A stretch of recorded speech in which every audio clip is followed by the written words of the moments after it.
That's what we're going to keep them on the ground! Mark Wilson and Marvin Bartley, Andrew. Super scoreboard on the ground today. You didn't get this at fucking super scoreboard, do you, lads? There's a couple of cakes in the morning for you.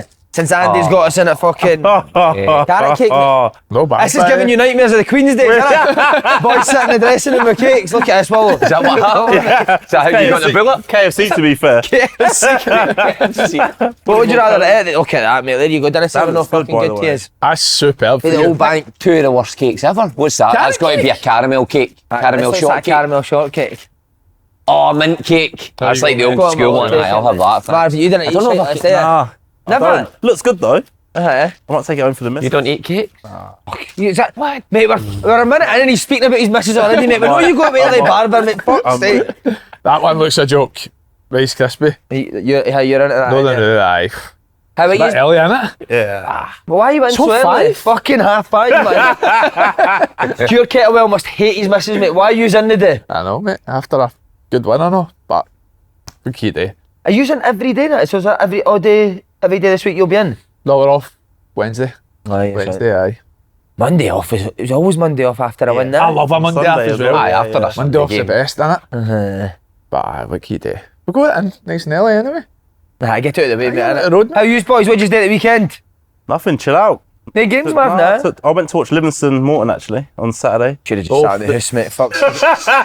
Mate, he's desperate to get back in. The two Even you're going to watch that twins shit. on the side, man. Aye. Oh, if Davey hears you say that, mate, you won't be in next. Take that back. You'll be in his boot Sorry, tonight, David. mate. You'll be in his boot tonight. What was your score in that? 1-1. 1-1, that's Yeah, right. yeah. Good game. It was decent, yeah. It was decent. Dougie's dressing like Davey now. Is he? Yeah, he's just copying him, man.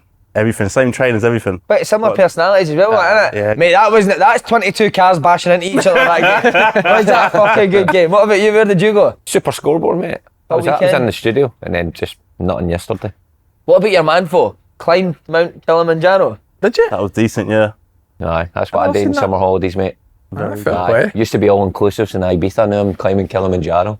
I've heard, like, tell me if this is a lot of nonsense or no, but I've heard you pass, like, dead bodies and that when you climb What, in Kilimanjaro? Aye. Mate, that's Everest. Oh, is that the Everest, is it? Kilimanjaro's old woman in that day, innit? By the way, see when you're getting up, right, and I was cruising it a bit, and then the last day, you're fucked because of the altitude, but see when you see, like, old woman passing you and that, you're like, how the fuck are they doing that? Just hits your body differently. Unreal. Aye. Was it good? I heard that. What you heard when you passed Dead dead bodies, mate. What What's the lady was back, man. Keevan's up. Keevan's up Kilimanjaro, man. Imagine that, Becky Tube. This is my big question. Where do they fish? Me, I had my own private toilet. What do you mean? Best 150 quid I've ever spent. See, when you go in there, you get the option of your own private toilet, so a wee guy carries it for you. And it's got a wee tent around it. Nah, wait a minute. There's a job where somebody carries a pisher. Aye. A wee guy Mate, sits down mate. just does that, doesn't he? No, wait, No, he's gone. Hey guys, it's like, alright, just pissing my gum. no, what his name was Chopper. So the boy introduces this as Chopper, he's your toilet porter. I said, what's that? He says he carries the toilet up the mountain. Right, so wait, let me get this right. How many people climb Kilimanjaro a day? Thousands, but Right, there's only so- 2 in our party, and there was 13 crew. One guy's job was to do the toilet and then empty it out at the end of the day. You can imagine. So So 13 of them say they want a private toilet. This one guy carries 13 portable toilets. no! What happens if you need a shite? He's like that with the toilet. Mate, so it's just that with a big towel, mate, and you're in the bushes. Oh mate, it was like, see the toilets on the mountain? No, it's a fucking hole in the ground, just filled of shite. So everybody else is using that. So I had me and me tent. That's And decent. there. That's I'm worth still a not lot. getting this guy's job, so this is his full-time job. That's his job, mate. That's Slaney's uncle. Sitting watching him eating an onion. Chopper the toilet, So man. there's obviously like more than one of these guys that have got this job because there's obviously thousands of people. Aye, so so how many human toilets is there? There fucking must be loads. But you go up there. 150 quid a day, no? But see, when you're walking from camp to camp, obviously he's not fucking got your toilet because he runs ahead and sets it up. But on the way up there, right? This is anybody that's want to climb Kilimanjaro, it's not what it shows in the brochure. It's full of shite. Because from camp to camp there's no toilet and people's stomachs are fucking in bits. So it's full of toilet rolling human shites. behind rocks and that. Aye, I'm definitely not do that. There you go, aye. Climb Kilimanjaro. Gordon Dale would be using the toilet tissue in the toilet for someone else, wouldn't he? I've been short supply. I've seen enough of that in Germany for 12 days. I wondered how there was no toilet roll in the room every fucking day. Every morning phone up from their toilet roll. Need more. What did you do at the weekend? What did I do at the weekend? Oh, we played Aberdeen. Takes up your full day, mate. 2.5 hours. Aye, mate, I seen 4 each. Jude was playing in the morning. He scored, had to leave half time and then go to my game. Never got back to fucking 8, half 8 at night. People didn't see this Marv life for part Exactly, time. mate. The hard work you're putting in. We had 9 men for 30 minutes, mate. Played 3-3-2. Just kept trying to score 9 goals, men? mate. 4-4 at finished. Mate, we scored 2 goals with 9 men. Just fucking went for it, mate. Oh, did You it either finish sit anyway to 4-4? get beat, mate. Finished 4-4. Oh, I heard that when it was 4-3 and Super Scoreboard gone. We went 3-2 down, got back to 3 each. Went 4-3 down and scored 4-4. 5 minutes to go. He's gone nuts. Right, We he's were went. for nothing, mate. Right. Aye, brilliant, man.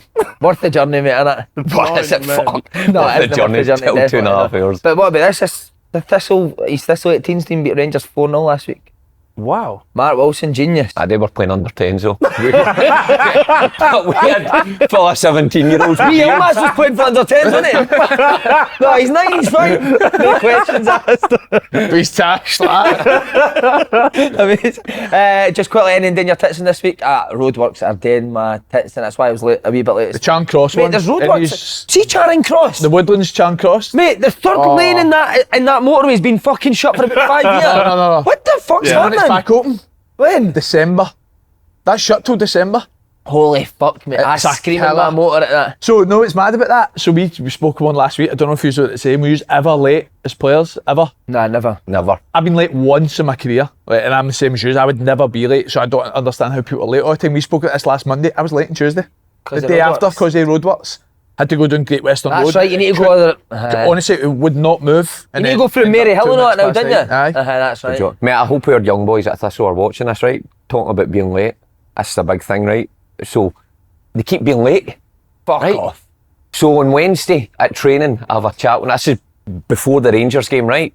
At Rangers training centre. On the Wednesday, I say, don't be late. This is you. You're starting. You're trying to get into a professional game. If you're late when you're professional, you get fined. So even if you're 1 minute late, you'll get fined. So let me know, right? Friday comes and they come walking in 2 minutes late. 2 players come walking in, swaggering in. I said, lads, you're 2 minutes late. Sorry, sit in the dressing room. Another one comes behind them, late, 3 minutes late. Another one 5 minutes late. The last one comes in, mate. He's practically horizontal, walking 7 minutes late. And I'm looking at my watch, and Stuart Bannigan's my assistant, and he's going, what the fuck, lads? And they're like, don't give a shit. So the start of that Rangers team talk before we beat them was all about lateness. How do they But then get the there? one, mate, so they're like that, well... The parents, or some of them drive. parents, Some of them isn't it? drive. Parents, Well, Yeah, 100%. parents are killing them. Parents, 100%. mate, unreal. Parents playing the PlayStation. I've got a game in Stop being busy, you'll be fine. The parents are like to the kids, stop being busy, you'll be fine. I know. Oh, mate, it's driving me nuts. So. I don't know if you were the same when you were players growing. You would never be late. Never. You had no chance of But see in the motor on the way back, they'd be like, Gaffer's taught a load of shite with one for them. Yeah, Exactly. yeah. I Do know. you know what I mean? Waiting Mate? time. Did you ever play with any day? Like, obviously, Jack told a story about Morelos always being like, did Efe Boruc was it all... Ambrose. What's he? I've heard he was Efe bad. Ambrose, was he? Marv, how long were we talking late? Fucking. Effie was like 2 weeks late once for pre-season. I swear to God. About that. Walked into the training centre and we had Neil Lennon. Literally couldn't get hold of him. So Effie had about 3 phone numbers and he'd always send me a new one in the summer. Could not get hold of him. But who did we play? We played like Berwick or whatever was in the friendly. And then he did an interview after and I said, well, where's Effie? He's like, I have no idea. Effie came in, no joke, 2 weeks late, smiling as if like he was early in and just walks in. Lennon's like, where the fuck have you been? He said, I was in Africa. He said, it's all right, I'm fit. I've been playing with my friends in the village. That was it. Just went to get changed and joined in training. He was mad. Did he not miss the bus for the Juventus game at Celtic? I remember that Somebody story. told that story, I on here. That's told right. that? Who was it? Was it Charlie maybe? Maybe Charlie. Charlie told that story. Honestly, didn't give a shit, mate. I said he just played for... He Very. Just like Bury after 5 games, mate. He got clapped off the Stand pitch. ovation, aye. Done a backflip the way off the pitch. Didn't realise how far it was. He was travelling to Manchester. They trained like... Big Glasgow. Yeah.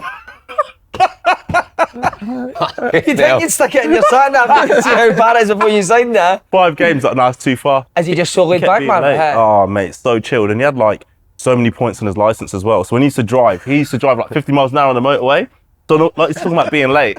I used to drive past Effie, to have this big Mercedes.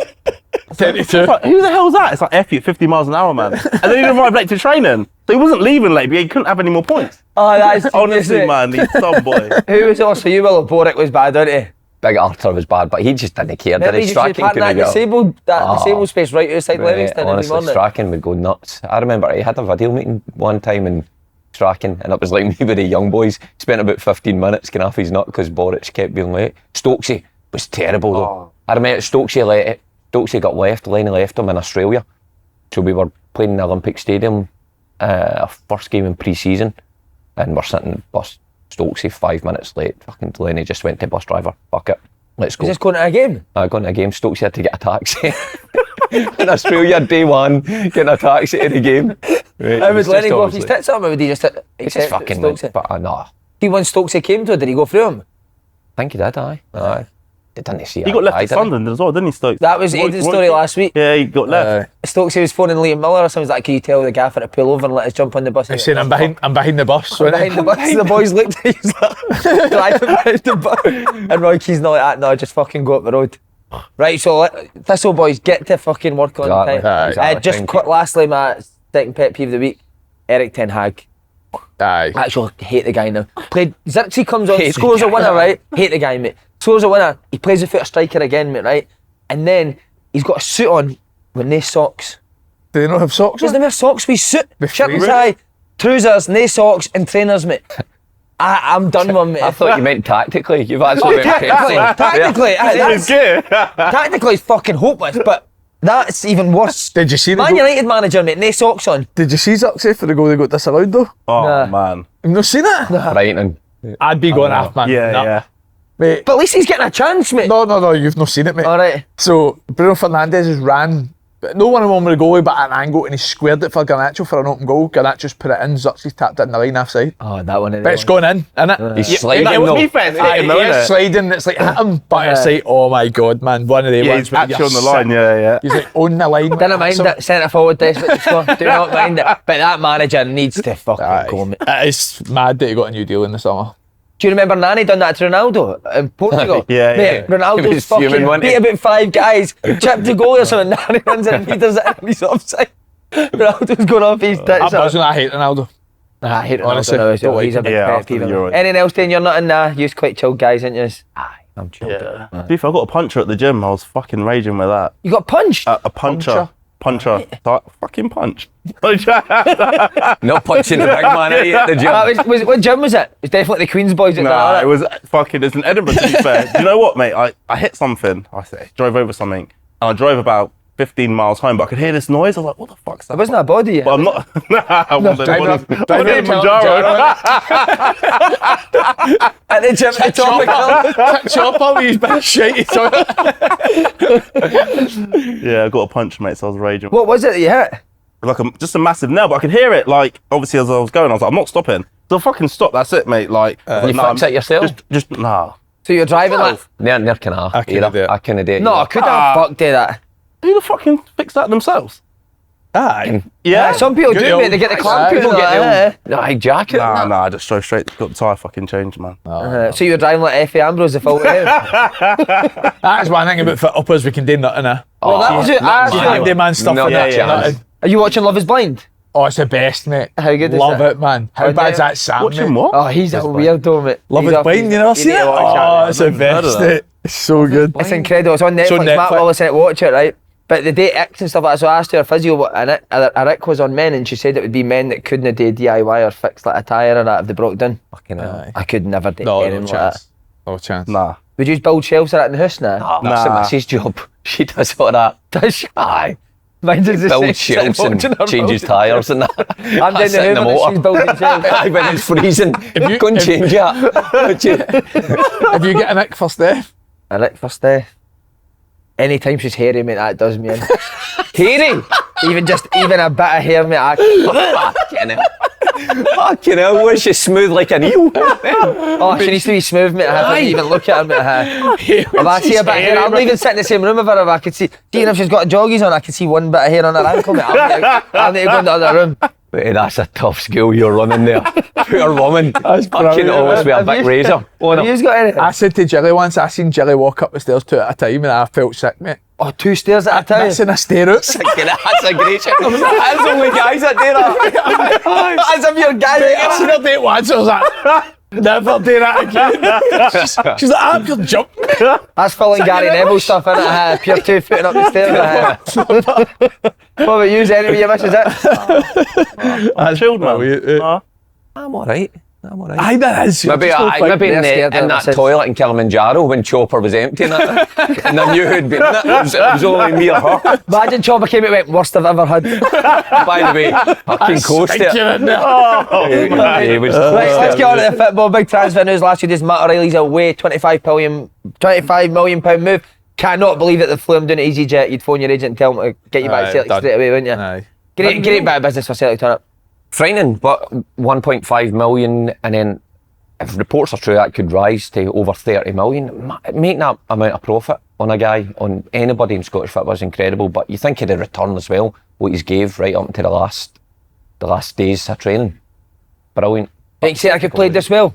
Knocked back so many bids for Atlanta, didn't they? Yeah, I think they have. And I think he's played it well as well, because, you know, as a player, like, someone bids for you and you actually want to go, you can throw your toys out the pram, and he never did. He just got on with it. His attitude's been fucking brilliant. The other players up here in Scotland who were trying to leave clubs and effectively refusing to play, he was the opposite. As Mark said, like, working hard right until the last minute. So, listen, deserves his move. And it's kind of the ilk of a man when you leave a massive football club like that and everyone's patting him on the back. There's no animosity towards him. It's like, you know what, well done. You did everything you could for us. And it said £25 million as well. And the right fit, I think, for the club. I think so, aye. They're fucking brilliant just now, aren't they? I think so. Aye. So, listen, I think Celtic have done that well where they've sold players when they've had their best seasons. They're no holding on to him for another year. He could get injured. They could devalue what his value is just now. And I think it is the right time to go.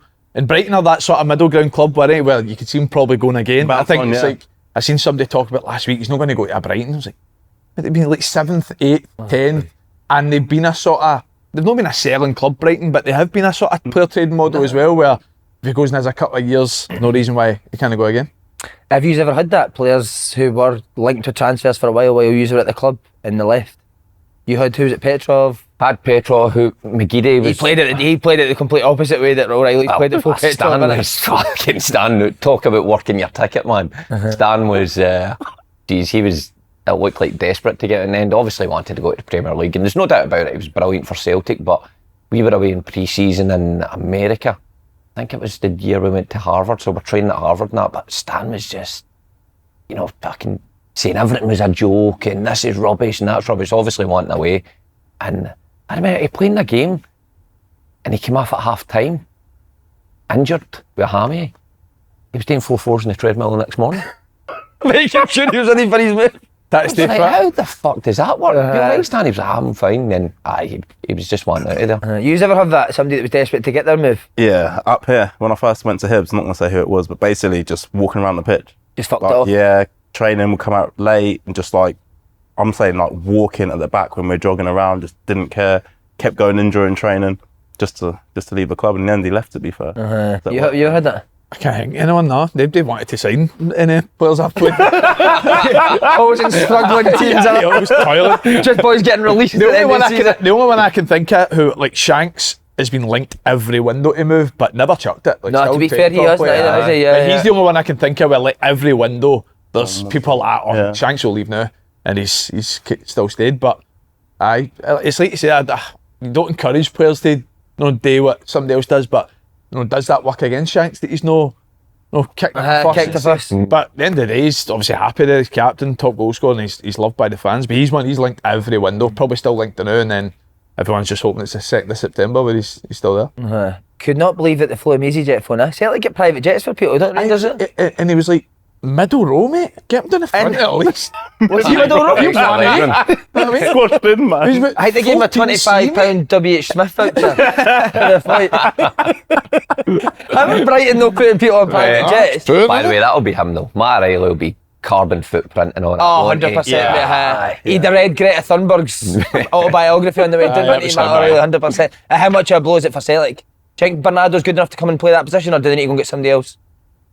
I think they will probably still try and sign somebody else now. We've obviously spoken about it before the show. I like Bernardo. I think it was an intelligent buy for me for Celtic because they seen what he could do last year. They've got a ready-made replacement for O'Reilly if he left, but I still think they'll want that bit of competition there. I still think it's an area of the pitch that Celtic can lose a player. I still think they're so strong in there. You watched them yesterday with McGregor, Hatate and Bernardo yesterday, but I do think I'd be surprised if they don't go and sign one. I'd just like to see Bernardo do more, but maybe that was because O'Reilly was there. He was in and out the team, and I know Celtic have signed him. Brendan Rodgers obviously likes him, but if there's that hole now and he plays more consistently, he probably becomes better. But at the minute, I think he's still got a long way to go to get anywhere near. What is it that he doesn't do that O'Reilly? Is it the goals, kind of the assists, goals that he scores? He doesn't do enough in terms of the high end of the pitch. O'Reilly was the best though, weren't he, in that final third? Touches in the box last season compared to any other midfielder was ridiculous. So if you compare them to O'Reilly, people are always going to fall short of it. But I agree. I think they're going to have to sign someone. I think fan pressure as well. I think when you bring in that amount of money and the fans have been wanting more players brought in, and you've just lost arguably the best attacking midfielder in the league, I think you have to replace him. Even manager pressure, you can see Brendan Rodgers start. Mate, he was in proper good mood after that game. See his press conferences. He kept making jokes, and is that Michael on the phone? And he's been like that all week, though. You know, hearing about his press conference the other day, that sometimes managers just bat away the question, like I'm not answering or I've answered before. He was giving proper long-winded, kind of drawn-out answers on transfers, and I think that kind of tells you what he thinks. And that he needs people in, or he wants people in. Proper pressure on the board now, isn't it? Yeah, rightly so though. He's in a strong position. You know what it's like. If he wasn't doing well, then we wouldn't be saying this. But they've been blowing teams away. So if you can't do it now, when the fuck can you do it? Fabrizio Romano tweeted about somebody this morning. You see it, Celtic? How does that guy get his info? Signed a left back. He's a grass him, isn't he? Celtic have signed a left back. For Barcelona. Is it Vélez? Alex Vale or something? Alex Vale. Alex Vale? He was on loan at fucking Ross County last year. He does sound like a Ross County player, doesn't he? Alex Vale. It's Hale, isn't it? Hale that plays up front for them. Kyogo was linked to going. How they can't afford to lose Kyogo now after O'Reilly gone, can they? Or Hatate for that matter. Nah, you can't. But if Man City come for Kyogo, you have to let him go. Oh, if Man City come, there's no way you can stand and he can't stop him. I couldn't believe that report. I'm not going to lie. Do you think he could play that level? Brilliant, but couldn't it just be me? It was shocked when you seen Man City. I was shocked. I was like, by the way, what's Kyogo thinking? I mean, all the teams to disrupt you. Imagine you get the shout of Man City where they are just now in the world, and with Pep as your manager. Oh, honestly, 29 as well. That's what I mean. He's probably thinking like it's the only time he's going to have something like that, isn't it? I couldn't believe that. Man City are not sticking you on a fucking easy jet, are they? No chance. No chance. That's your own fucking plane, isn't it? I think O'Reilly's unbelievable, but I would argue Kyogo would be a bigger miss in terms of the squad they know. I know they've just brought in Ida, but I just think Kyogo's so big to how they because play. Like you said, how strong that area of the pitch is for Celtic. I said exactly the same. Kyogo's a harder one to replace. Listen, is that made up top? Was that feelers out for last week while he was playing there with the Links? Well, that's what I was going to ask you coming to this game at the weekend, because Ida was just alright on Saturday, wasn't he? But Maeda's so effective up front, but then is there also the fact that he does really well against Tav on the left wing? He'll play wide. He'll play left and Ida will play up front. All day long. Because if Kyogo did go, would you see Maeda more as a striker in the long term? Well, I think that's his third choice, isn't it? When you've got Kyogo, Ida, and then he's going to play Maeda there. I think you've got enough there with A3. And he's got enough in the wide areas as well. If he wants to put Maeda through the middle, he's got enough to cover that. Because that's always the danger. You take Maeda out of that left-hand position, who have you got to fill? But I think he's made sure he's got enough cover there. So that's your three strikers. And you're going to need that. Same when you're playing all these Champions League games and league games and then cup games. You need three. Any good squad will carry three. Well, they're winning every domestic game after 5 minutes, so just chill out, know what I mean? Do you think Kyogo could play that level? Kyogo? Yeah. I think his movement is that good. Genuine. And he's playing with the fucking De Bruyne and that. They're going to find him. His movement's unbelievable. Because he does make runs at Celtic, Marv, that sometimes they've not seen that run there. That's the thing, exactly. They'll that, find him, man. He'll get chances. And that's where he'll miss O'Reilly as well. Yeah. You know what I mean? When O'Reilly's away and Kyogo's here, they runs, O'Reilly can find them. Don't know, has Bernardo got that kind of cutting pass in his locker? Might be proved wrong, I hope I'm. But Man City could. He does, he's not a Bernardo fan, is he? Yeah. Something's happened here. Yeah. Done a shite up Kilimanjaro. I think his message is misses or something, man. It's in the DM, but Slavey was with me, man. It's alright, man. We think about it off air. You haven't seen his misses? Nah, he's trying to DM mine, man. Was it? Slavey I didn't hear that story. So he's a serial dealer. by the way, Oh, he's a actually, you're serial alright. creep on Instagram, mate. Aye. He's missing a day. He's got a court case today, isn't it? Him and his dick, he's up on the stand today. His dick's divorcing him, so he's up on the stand today. But after the Oasis news, I think they're talking about getting a reunion as well. They might get back together. Oh, is that right? They've inspired them to get back. But it is mad that Maeda plays up front over Kyogo for Japan, isn't it? I know that is mad, He's isn't not it? even get in the squad, does he? Nah, he never the last couple, did he? Nah, but I would see Maeda with the kind of qualities that he's got as a centre forward. Oh, yeah, he's so good wide though. Do you think? Yeah, just because his work rate. I was thinking if you put him up front, you're gonna miss that pressing. They only press the 2 centre. I think he's brilliant. I think fullbacks are buzzing if he's up front. Yeah, 100%. Aye, fullbacks. I think He's a busy bastard. Where would you isn't he? play him then? Up front or left wing? Left wing. Would you? Especially next week. No, I take next week out to just I'd in still general, play him on left the wing. left eye. Yeah. You know what? I don't know if his finishing's good enough to Yeah. play that number 9 role like through the middle. I think he's better, like things coming across to him and just reacting. Whether if he's got that time. I think was it at Pataudry or something like that last season or a couple of seasons ago. He was 1-on-1 and you could just see he didn't have a clue Not what to natural do. for him, is it? Yeah. And that was Bernardo's fault, wasn't it? I think he gave him Shite pass with Bernardo just behind him. Right, Rangers centre half Ben Davis reportedly close to he is. He signed for Birmingham on loan. He went down on the megabus. he walked in, didn't he? Didn't he walk in? A reflection of recent recruitment for Rangers getting another one that's not worked out. No, and big fee. I think it was like £4 million. He'll be one of the highest earners at the club. I haven't watched him a few times. I just think he lacks the physicality for the Scottish game. I really do. You even watch him at the Hearts, first game of the season. Kenneth Vargas, not even a striker. He's not even a presence, and he's nudging him off the ball. And he's a nice football player. And I think when the game's nice for Rangers, I think he plays well. But I think any time it's a physical game or it's close, I don't think he's performed well. So I thought that was a pretty obvious one. They've tried to get rid of Ben Davies. He's been trying to get punted for the last 3 windows. Rangers, they've been trying to get rid of him. Strange that one, isn't it? Because the fact that he done well in the Championship, which is a physical league with Preston, wasn't he? Is it more maybe the mentality of playing for a club like Rangers that he's not handled? Yeah, I think that. I say it all the time. Players come up here and think they're just going to fucking walk the league or walk every game, and it's probably more physical for them because the equaliser against the Rangers and Celtic, you try and bash into them, run into them, and like you said, he didn't deal with it at all well. Centre half had no aggression. I got no time for it, man. But it's not just like strong physically. It's like Rangers and Celtic are defending the halfway line for 80% of the game. And he's not really quick, so he's been caught out a couple of times already this season with balls in behind. The boy with Gerald Taylor in the first half against Hearts just steps by him, the halfway line, and just runs. So I just think overall, I just don't think I don't think he suits Rangers. And I think even look at Balogun at 36, like coming in straight away, you're getting a level up for a 36-year-old centre half that Rangers will probably give a new contract to be a squad Why does player. he not play though, Balogun? He's always in and out. He looks like their best option at the minute. I'm not saying he's going to take Rangers forward, but he's the best option. Which, to be honest, it says a lot now. Well, of course. I think he's To always be the fair, best option. I think John Souttar's done really well the last few games. I thought the second half against Kiev, he was excellent, St Johnstone, and then Ross County at the weekend. So him and Big Roy Proper, I think, are going to be the Roy Proper, he needs to stop getting Rangers. I think Rangers... Roy needs to get the cafe job. If he's going to play with Rangers, he needs to stop working in the cafe during the day. I know. Well, Clement says, obviously, there's going to be incomings this week. One's got to be a centre-half, especially with Davies. I wish they've only got 3. The Big Roy, John Souttar and Roy and Haley at the back, Aye, so he's... You have obviously, all you have played down south. Would you say the SPL was a lot more physical than the Championship League One?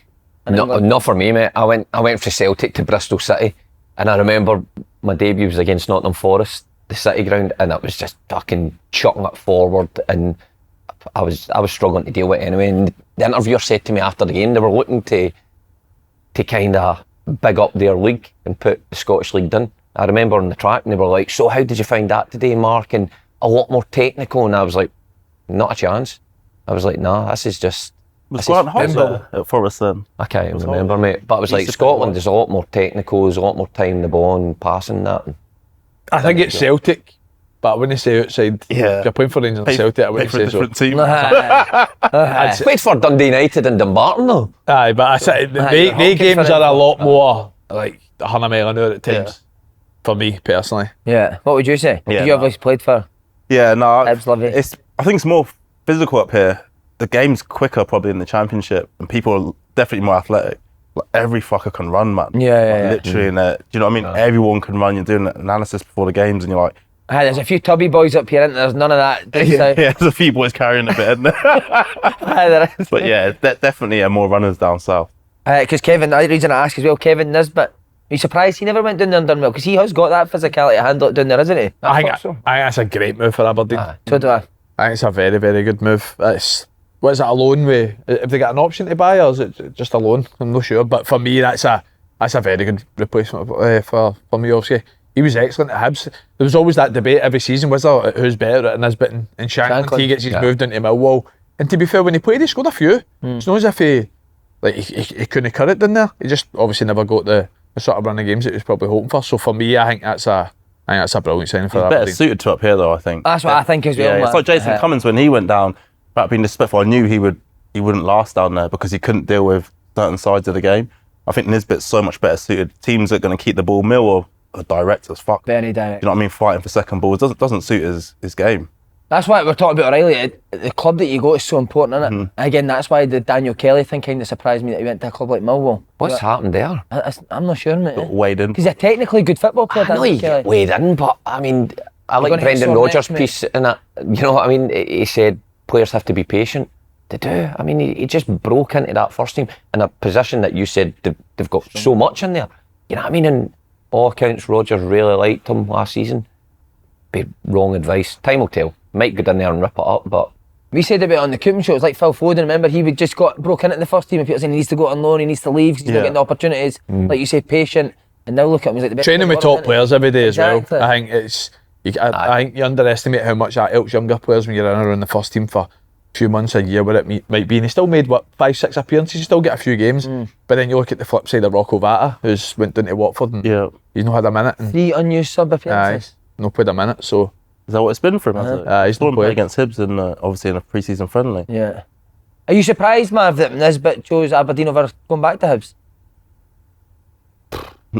If Hibs, I don't know if Hibs actually are in for him, but probably not. Hibs will take anyone just now, mate. 100% Hibs went in for pence, didn't they? I think if you look at it now, the way Aberdeen have started, they're in a better position, and he's probably thinking, Miofsky go in, there's not really a number 9 there, I can go and make the position my own. Although the other boys scored a couple of goals, so for him personally, obviously wants to get back in the Scotland squad as well. I think he'd probably, you look at Aberdeen and it's the better club for him, I think, at this moment in time. Hibs aren't really creating that many chances, are they? They're struggling at both ends, to be honest. So, yeah. Mate, I was going to say, who is recruiting centre-backs at Hibs? Whose job is that? Because fucking, I know, they just replace 2 at canny play with another 2 at canny play. They just keep turning back and passing the ball back to goal. People keep intercepting it. It's just not even that, it's just the actual defender. If you look at the goals they concede, they're always carbon copies. They conceded the goals against Mirren. You watch them, Simon Murray's goal at the weekend. What about that? He's just the wrong side of it. I know, it's like he's the attacker. Yeah. And Simon Murray just goes the inside of him and just fucking scores. And to be the wrong side of somebody in the last minute, I know, at any point in the game, but the last minute when you're holding on to the win, I couldn't believe that. It just seems that they ball watch though. They just watch whatever's in front of them. They're just fixated with that. And if you run behind them, it's game over, man. It's honestly, it's frustrating, man. Sockler missed a chance Saturday.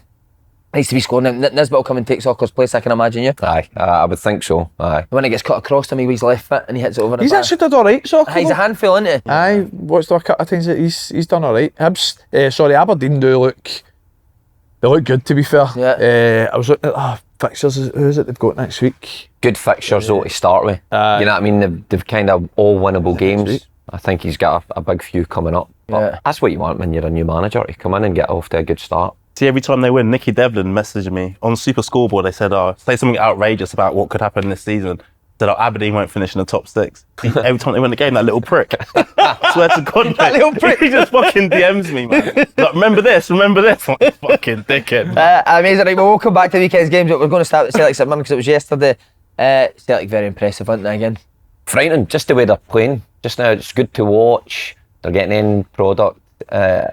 Defending well when they need to as well, but he's got them playing really well. You even look back to pre-season, and I was away in Africa at that time, but I caught some of the ones against Man City and that, and you just thought there's a style, there's a real vision here with this side. It was all a bit bitty last season, wasn't it? Yeah, they would get maybe 30 minutes good playing, but he's got them, going the right direction. So they look unstoppable at the minute. So big game coming up at the weekend. They go and win that. But who's going to beat them? Who's going to take points off? I don't think there's no a part of their game that looks weak now, is there? Like, I don't. If you're at any team analysing Celtic, you think, where can we get at Celtic? I don't think they've shown signs of any weakness so far. Obviously, no conceded a goal except for the Hibs game in the cup, but 2 shots on target they faced in 3 league games. But it's like you're saying Kasper Schmeichel's an upgrade, but I've not even seen him. We've seen him with his feet, and he's obviously done well. But and then going forward, to me, they're actually. I know it's very, very rare that they get counter-attack opportunities in games, but seeing transitions, how quickly they're sort of running forward and playing forward now in the wide areas, I just think they're doing what Celtic done 2 years ago, what you said all the time, where they're just looking to win the game in the first 20 minutes. They're just trying to blow teams out the water early. They're trying to play quick, free kicks, throw-ins, whatever it may be. The full-backs are back inverting, they're creating overloads in the wide areas and running forward. And I don't even think individually I couldn't even say that he's probably not started great for Celtic. Well, what about Ida? Because there was a bit of criticism of his performance his first start. Would you share that? No concern, but one game, man. You know what I mean, one start. And he done well last year as well, scored some big goals for him, so he's now going to be judged on a fee, which he never had last year. But now, because they've paid $9.5 million from him, everyone's just going to be looking at that figure thinking you've got to be special every week. But everyone know what he was coming into. He's still going to be second choice to Kyogo for me when it comes to the big games. I still think Kyogo's going to play. And if he makes a similar impact off the bench or when he does play than last year, that's what he got brought in for. You think you can put him on the bench though, paying that fee for it? I know, that is the thing. Argument, that is the thing, it's hard. Discussion. If you pay $9.5 million for someone and they only start 15 games, see if it comes to next summer, he cannot be worth that same amount of money. You can't bring someone in for that fee. I think at a club like Celtic though, when you've got that competition, you even look at previous signings though for 5 and 6 million. They're not good enough or not performing. You didn't last. You don't last. You got to sit on the bench. And is it really about? Is it really? Was the last one? Was it $5 million from West Ham? I don't know. I think Celtic might be in a position with Ida. I'm not sure it's about selling on or profit. I think O'Reilly. I think there's certain players like O'Reilly and that you think in Jota and that, but I think Ida has been bought for. He starts on the pitch for now. You know, you score, was it 9 goals or whatever? You need a goal scorer. You need something to mix up your play for Kyogo, and he does it. I'm not sure they'll be thinking. Do you think it is easy as a player to come in on loan instead of being a £6 million signing? Yeah, easier being on loan. I think rather than have that, I think Andy's right. I think every game now is going to be £9 million striker. He didn't score again. So he obviously will be desperate for an early goal just to put that to bed. But he's never going to be he's not a Kyogo. He's never going to get the ball to feet and beat 3 players and that. Celtic fans will know what he is. He's a striker who'll attack the space in the penalty box and be physical. And look at his performance at Kilmarnock last year, end of the year. That's what Brendan Rodgers has bought. We said it as well last week, touching on a couple of games. It's like there was 2 or 3 games I can remember last year where Celtic had poor first halves because teams got after them and Kyogo wasn't that presence that they maybe needed in that type of game. So I think the profile of Adam is massive for Celtic. We said the Motherwell game at Fir Park, where the first half when he came on at half time just completely changed the game for him. And I even think to an extent the Rangers game, the 3-each game at Ibrox, where Celtic battered Rangers first half. Rangers came out the traps flying, and then as soon as Ida came on again, it gave that sort Rangers went after them. It gave them that presence to make it stick and make the game a bit different for them. So I think Champions League games, I think Ida will probably play more minutes than people think away from home. But is this mad, right? I think he was standing out more last year because Celtic weren't playing as well. And it was maybe a wee bit more direct at times, whereas now they look like they're in their flow and they didn't need that kind of target man. They're playing through teams. They're playing through teams now. I don't know if that actually suits either. It probably makes it harder for him. Yeah, exactly. Right, harder for him to make an impact because, as Mark's saying and Andy's saying, he is a more physical presence. So he probably does need balls into the box or balls up to him a little bit earlier than the Kyogo does. But at the moment, they're just blowing teams away. So they, like I said, they're playing through teams. So listen, as the season goes on, I'm sure he'll come into his own definitely. Definitely. Rangers ran at 6-0 winners. Signs that things are turning, Andrew? They were very good. And what would you put that down to? What was different in previous weeks? Individually playing well, Ross County being a shambles at the back, to be honest, because Ross County were defensively very, very poor. And I think it's one of them where straight away you see the lineup, you see Ross County went a 4-4-2, and you think, but that's brave, like, fair enough, we'll see how this works. Never worked for the get-go. Like Rangers could carry the ball 50 yards without any Ross County pressure in the wide areas. Because even the midfield four were so narrow. Like Aidan Denham, I was way at Hearts, a centre midfielder. He was playing right mid, and he was just so narrow where anybody on the left hand side, Hefty, to be fair, I don't know if you watched much of him, where like he just ball carries for 50, 60 yards, gets him up the pitch. No pressure on the ball. And then Matondo, listen, the front four, Matondo, Dessers and Lawrence, we'll say out the three out the four, have came under a lot of criticism in terms of consistency. They were all on it, so straight away, if your front four for Rangers or Celtic are at their sort of A level for a game, it's going to be difficult for the opposition. They were all. But were they more on it because Rangers looked to me in the highlights like they played through the lines more than they did usually? It wasn't as direct as what it was before. Yeah, but as Danny said, I think playing against a 4-4-2, like, Just made it so easy for them. hell, man. They had spaces everywhere. Graveyard shift from midfield. And It's like, I think with the 4-4-2 as well, like Matondo for all he is, if you're leaving 1v1 with a fullback, He'll go by he's him. got blistering Yeah. pace. He'll just step by people. He's that quick. And I think he's the best option on the left wing, Matondo. with the current setup, aye. Yeah. Because who else? he's the most frustrating option. But Aye. you can do that, or you can fucking. I've seen him playing some games. He comes inside, off balance, and smash it 30 yards into the stand. He loves that one, eh? He does love that See, one. if you Well, had the that first thing pace, he- you would just stay high and wide all the That's time. what I mean. wouldn't Kick you? it and run. The first thing Yeah. he done in the game, he received it, a straight ball for Hefty, and does an unbelievable wee shift and turn and ran out of the pitch. And I thought, for me, that's Matondo. Like, he can do something brilliant, and then the next thing he looks uncomfortable and cumbersome. But he was excellent. But 4-4-2 as well, with the gaps that Lawrence was finding, it was like... That was it. They played But it see, Lawrence's feet a honestly, lot more, didn't he? I like Tom Lawrence. You remember him doing South? I thought he was a oh, top he's player. good, man. At wasn't he? Derby, he was class, man. He looks like the injuries have taken their toll with him. I bit in think he's terms of how got he a can run. lack of athleticism in certain games, but Yeah. I think the type of games Ross County, I think he can unlock doors. I think, see, the space that he creates though, or picks up, I think the wingers are for Rangers, Tierney and Matondo, with keeping high and wide and, you know, creates these spaces. And when I was seeing it on Saturday, Rangers for years, and I said it on Super Scoreboard on Saturday, they just rely on working it to Tavernier, Crosses in the box. flipping it in the box, and it was Barisic one side, and they're crossing it for like 25 yards all the time. Predictable. I thought Rangers got into, you know, those zones in the They cut in the back final third. spaces. Yeah. But it was Tierney, it was Matondo, and that's where some of the goals came from. It's hard to play against. You stretch the opposition, and it looked much better. Tavernier was, I know he set up, was the second goal, Second goal, Tavernier, yeah, Matondo. but Tavernier kind of played a more withdrawn role, kind of supporting the play, and allow your wingers to go and be wingers, Yeah. rather than keep bringing them in the pitch and clogging things up. Yeah. Big C Diddy as well, man. He's the maddest player. Who's that? Dessers. Oh, Big C did. Honestly, mate. Like, he can look unbelievable at times. Honestly, even his all round game, because listen, that is the criticism of him. Is like all round. Sometimes it's no there. He doesn't make the ball stick. He's too loose. He'll give the ball away. But at the weekend, like, everything came off for him.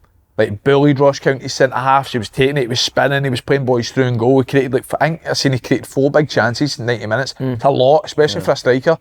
And then he just had one of the games where he was. His He was criticism on is it harsh, as well. though. It is It's harsh, it Sometimes is. the ball's That's round it. his neck and they're like, fucking hold it up. That's Like, what we said, But mate. listen, I say this all the time. Who's Rangers' best players been over the last few years? Connor Golson, Tavernier, and then Dessers over the last 2. That's the ones that gets the most criticism. Yeah, It's yeah. not the guys that aren't doing it. We Yeah. can recruit. It's always been the guys. Mate, he needs a big goal. He needs a goal against Celtic, a winner does, or aye. something like that, Yeah. to get all that criticism off his back. Because you're right, all the points you make is right, but see, when you're a striker at Rangers and an underperforming Rangers team, if you're scoring goals, you should be fucking hero status almost. Yeah. But it's the opposite. People are rather concentrating the 3 chances he's missed than the goal he scored. It's a weird outlook people have got on him just now. He might even be sort of on that sort of what we're saying with Ida, like, you know, had a fee sort of on his back last year as well. Because I remember when they signed him and I said the same. I was like, 5-6 million for a 29-year-old. Like, you're talking about selling value and having a recruitment strategy and player trading model.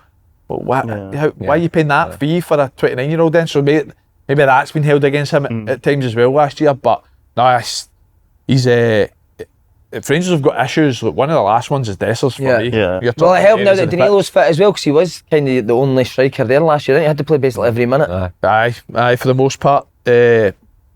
Danilo, obviously, he's not had a lot of minutes, and I don't know, like, I know Clement's been asked about it in press conferences, but does look as if he's still Limping. got Yeah, niggling things, even when he's playing in games, even just the way he walks, like, because they asked, but even in games, he just doesn't look as sharp. The St Johnstone game, a fit Danilo for me, walks off with a hat-trick, some of the chances he had.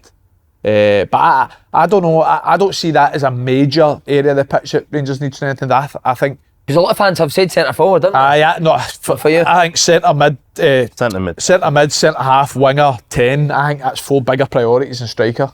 I've heard the boy for what I've heard he's not bad. Me, Andy Romano, mate, he knows everything, man. I've always asked about new signings. Always asked about new Halliday, mate. I'm saying he's shown flashes. What do you mean he's not back?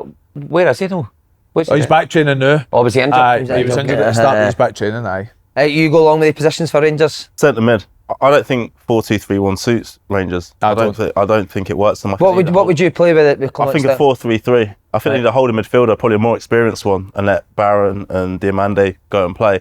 I get Sterling playing against like the likes of Celtic, but like one that can control a game. Yeah, control the game, get on the ball, and is actually a centre midfielder. I find it so strange that a right back is being put centre midfield so often for Rangers. And I watched them against St Johnstone. I worked the game, and Kieran Dowell looks like his confidence has gone as well. He's getting into positions where, see, if you're a fan, you'd be like, oh, he does want the ball. But you see, when you played the game, and I did it. I hated getting on the fucking ball, so I knew exactly what I needed to do to, you know what I mean, to avoid it. Dodge him, mate. That's why it's a fucking. That's why I buy a to the Did you see him in the Masters? In the Masters. See when he was saying you need to get close to Rangers, Celtic, and bash him. He's not joking. We played each other in the Masters. He fucking just run into people. I swear to God, mate. You're good at Marvin. The next day, mate, I had a massive bruises all over me from him grabbing me and throwing me a bit.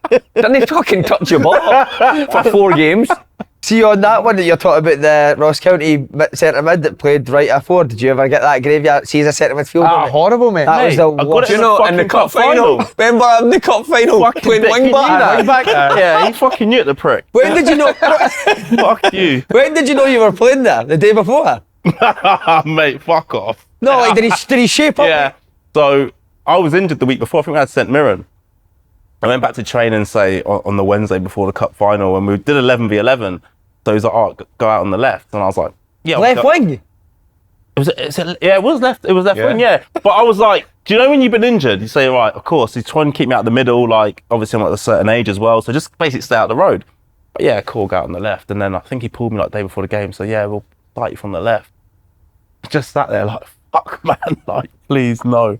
And then we got to the final, and there's always that hope, isn't there, when they're writing the team up, that I might still be centre midfield. Because the boy that had been playing left went into centre midfield, a boy called Steve, and yeah, I was on the left, man. I was like, ah, fucking hell. So you only found out you're playing left as he's writing the team up on the board? No, like he had said it in the week, but I just thought I was out of the way, and then he's pulled me on the day before, and I still thought, right, there's still going to be a chance here. And then, yeah, he put me on the left. I remember speaking to Callum like after the game, he said, as soon as we saw you on the left, like, they were pushing himself. Yeah, we knew we were going to. It was basically like UV Rooney, wasn't it? Because he tried to get you to stop Rooney. Yeah, and then he goes and scores from a set play because fucking John Guthrie was marking him on a set play. He just goes and fucking bangs it in, man. I'm like, That's got to be one of the all-time fails. Honestly, man. Play you left mid against Rooney and he scores a winner. Who was the manager? Davey. Martin Livingston. Oh, so it was Davey Martindale that played you there, that's right. Yeah, Davey played me there. And then did you never say, what the fuck are you thinking, Davey, here? Mate, I was in a daze, man. Since I was left wing, man. I've not been left wing since I was about 10. Did you do a step over and turn? I was going to say, what did you do on the ball when it came to you? Fucking play it back. Get it away from hold on, you touch it back. Mate, see, any time I used to take my Celtic first team, I used to get fucked out at right wing and you'd be behind us at right back, and that was all I would do, mate. Every time the ball, I would just touch it back. You got scudded, man. Oh, our side got fucking destroyed, mate. It's a weak link in there, man. What about any positions that you had to play before and you're like, why the fuck? I played everywhere, mate. But is there a particular game where you thought there's... Last year for Hearts, Europa League, Istanbul Besiktas, I played 10. And I thought, 10? 10, aye. Did you? Like, Diego Maradona? Out and out 10. 4-4-1-1. Aye, at home. I watched that game. I was thinking... Do you remember what happened in the first 5 minutes? Did you know play a through ball or something? No, I went through 1-on-1 with a goalie. 1-1 shut it. Mate, that's right. I remember that. It's came right. Somebody's played like a through ball and the centre half's jumped and I've knocked it in the centre half. I thought, unbelievable for me. And I'm going 1-on-1 with the goalie and I'm like that. It's me, V the goalie. Europa League, here we go. And I'm just strolling. Next thing you know, guy comes back, takes it slug. I remember watching that. I thought it was near me. Honestly, the guy just comes from nowhere, takes it off me. But it was a pure man Martin job. Remember the boy Biglia? Oh, that was when you were talking about the pivot press, wasn't it? It was 120 cats for Argentina and I'm man Martin, that's Biglia. And he's like at me and Shanks on Friday. Used to just pivot press on Biglia when he's got to centre half. Mate, they'll just pass like us to like this. First time I look at I was like, I'm fucked. All we're doing is just this. So you had worked on it and changed. So We'd you knew you worked were on going to it, be playing 10. but you know what it's like? See, the top teams, they're not scared to put it back to the goalie. So see when you've got it bang on, just go back to the goalie. Whereas like Robbie Nielsen must have thought, you get this right, you're nicking it off him. But no one knows. Now you're just going to go back to the goalie. He was quite rightly sacked at Hearts. What about you, Oh, Will? Any game you played? Why am I playing here? Played. I remember talking about man Martin. I remember Dundee United. Who was it? Ian McCall said to us, "You're going to man Mark today. Man, you man Mark Arteta against Rangers." Centre mid then. Centre mid, mate. Just fucking, I didn't get a touch. He got loads of touches. I pumped his 4-0. So that was fucking the end of my man Martin days. But centre half, I played at Celtic. Played against Rangers at centre half. Did you? Lenny. Remember Lenny got the job in that kind of interim period. Like he had 9 games at the end of the season when Mowbray. That's right, I remember it. Played me at right centre half. In the Old Firm game at Celtic Park, a night game. Fucking Kenny Miller, back post header, scored 30 minutes in. I had a shocker, but we won the game. Did you work on that the day before, or was it again just turn up the game and he's not ready to No, keep it in I think I was just told you're playing centre half. I was like, I can't even. I've played a few centre halves as well. Yeah, Have you centre half? Yeah. I've been back 3 though. It's well easier than a back 3. Yeah, See when you're playing against like lesser opposition, it's fine, you get away with it because you've always Loads got of the ball. touches. Oh, yeah, Against going, Rangers, yeah. with Kenny, who's a busy bastard, isn't he? Kenny, just with his movement and that, and obviously I knew Kenny, and you're saying him, fucking calm down, man. Was there centre half? Calm down, man. Stop being busy. Stop being busy in the Celtic busy. Rangers game. Calm down. Was there centre half sitting on the bench and you were playing centre half? Can't remember Can't who remember was playing. that. Aye. Why the manager say that nuts? Good length though, Will, because we were at the Celtic Rangers game. Celtic obviously flying, Rangers a bit patchy in form. But will it be as simple as people think that Celtic are going to run away with it? Never is. Is it? Never is. And that's Super Scoreboard's a great show for it because you get all week the Celtic fans coming on and saying, I'll be 6-0, I'll be 7-0, this is going to be a record. His daft phone, isn't it? That's what he says, I'll be 6-0. And then you get the opposite side, you get, of course, Rangers fans saying, oh, we're playing shite, but and it's somewhere always in between. But well, it's no doubt Celtic are playing good football like we're chatting about. It's hard to contain them just now. The problem, I think, for Rangers, you're chatting about Jeffy at left back. Going forward, he looks good. I just wonder about him defensively. And if that's going to be a Rangers fullbacks in this fixtures have had absolute torres, haven't they, with that winger coming in off the opposite side. But what about you, Mav? You see it as simple as a Celtic win? No, I agree with Mark. It never is. But listen, Celtic, the way they start games, I think Rangers have to hit a level, surpass the one that they hit against Ross County to get anything from the game. Genuinely, like first 20 minutes Celtic, I've watched them probably 2 or 3 times this season. They are frightening, and I don't see anyone being able to live with them. If Rangers manage to do that, then obviously you're in the game. But for me, Celtic go in this with all the chips in kind of in their hands. I think Rangers will struggle. It's going to be a difficult game. But obviously winning 6-0 does wonders for their confidence. But yeah. First half an hour's massive in it for Rangers. Definitely. This is why you get the big money, why he's the best pundits. What did Rangers do in terms of team selection to stop Celtic? No, it's mad, right? I was actually talking to pals about this on Saturday. Like, I'm never been a fan of like, you know what fans are like? They're like, they've always got like, oh, play Tav right wing, or play 2 up front, or just change something. Do you know what I mean? I actually would for this game. And I'm not, because see if you play a certain way and you play it every week and you've worked on it all pre-season, you wouldn't you? But like, why not? Like, your worries that you're talking about, Tav and Jefty defensively, athleticism, why not play like a 3-5-2 or something, or play with wing backs instead of, Maeda and Tav and Hefty and whoever it's going to be, Kuhn or whatever, and play 2 up front and just try something different, try and spook them. Because the way Celtic leave, they're now, if the Rangers play the normal way, they'll just leave Carters and Scales on Dessers, and they'll just say, 2v1, no problem, why not go 2v2 and leave 2 up there and just try and pose them some sort of different threat or some, as well. Three, some four, sort of three. 3-4-3. That's literally the same conversation I was having with someone. I would change it as well. I'll play Sterling right at the 3 to help with Maeda, and play Tavernier at right wing back, and play Matondo and Lawrence either side of Dessers, and just make try them and drop spook in the Celtic. What about the fact that Celtic would have that extra man in the middle of the pitch, man? But out of possession, just get them 2 to drop into the 2 drop number into 10s, 10s, because Taylor and Johnstone, they want to come inside anyway. And when they do play it wide and bomb forward, they're running onto a centre half. Tavernier's naturally a fullback, so he can deal with Maeda and Jeffy on the other side. I think on the flip side of that is when Rangers get the ball, there's space down the side, as you saw with St Mirren, and Matondo's absolutely rapid. So that's why I was saying 3-5-2 to put Matondo up front, and just utilise his pace. Listen, you hate it, but I know I've been at Hearts. Every time we played Celtic, you play Kenneth Vargas or Alan Forrest up front, and they've always done it because all they think about is seeing counter attacks, playing the space, and let Kenneth run onto it. They've done it against Rangers at the first game of the season. I think could you utilise Matondo on that type of role where Celtic are going to have territory, they're going to have possession, and I just think if they want to leave 2v2 with two strikers and Matondo's one of them against two centre halves and give up half a pitch, I think there's scope to hurt them. Whereas I think if Rangers do what they've been doing, like the boys have said, I just think they're heavy favourites, and I can't. What about Celtic goal kicks? You're going two right up against their two centre halves. Oh, definitely still press. Still have a go and still get after them.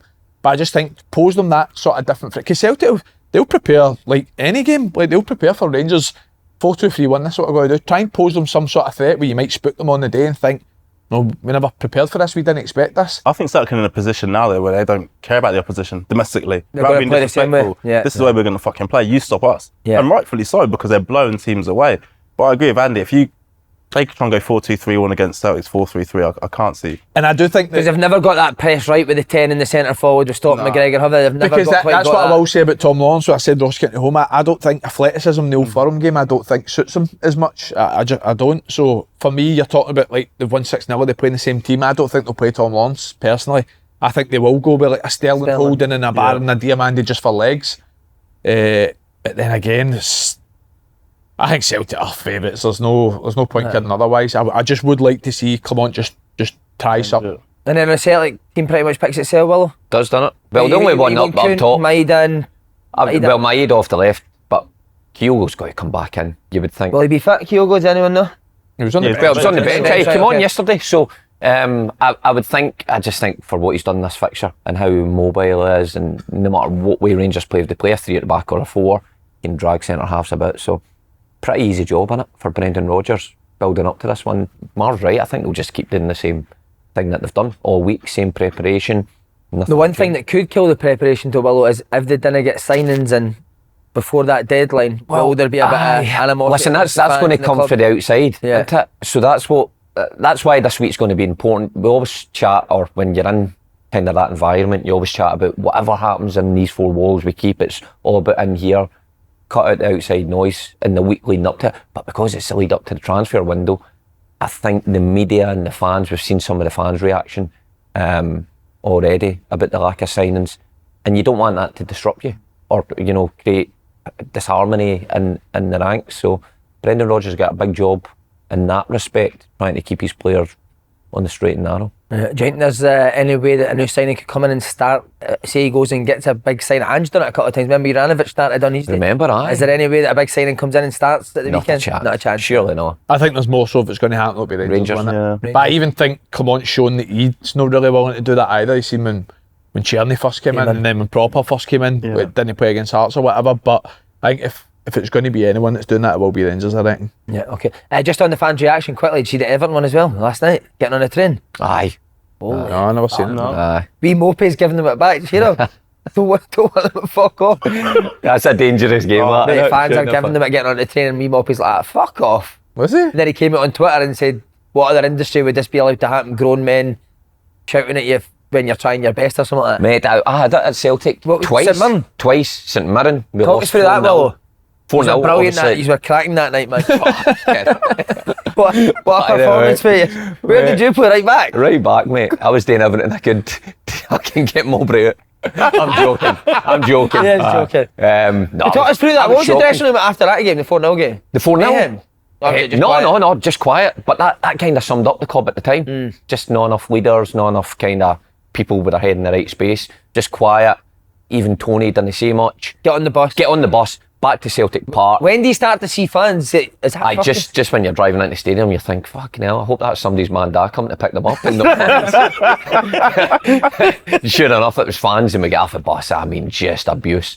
But the worst one was Ross County. Remember, not long after that, we got put out in the semi-final. When Lenny was the manager. Lenny was the manager. We got back to the stadium. Josh Thomas had a cracking game that day. By the way, I was on the bench. I was never been so happy not to get on, man. I was sitting sliding down my chair, like, don't put me on.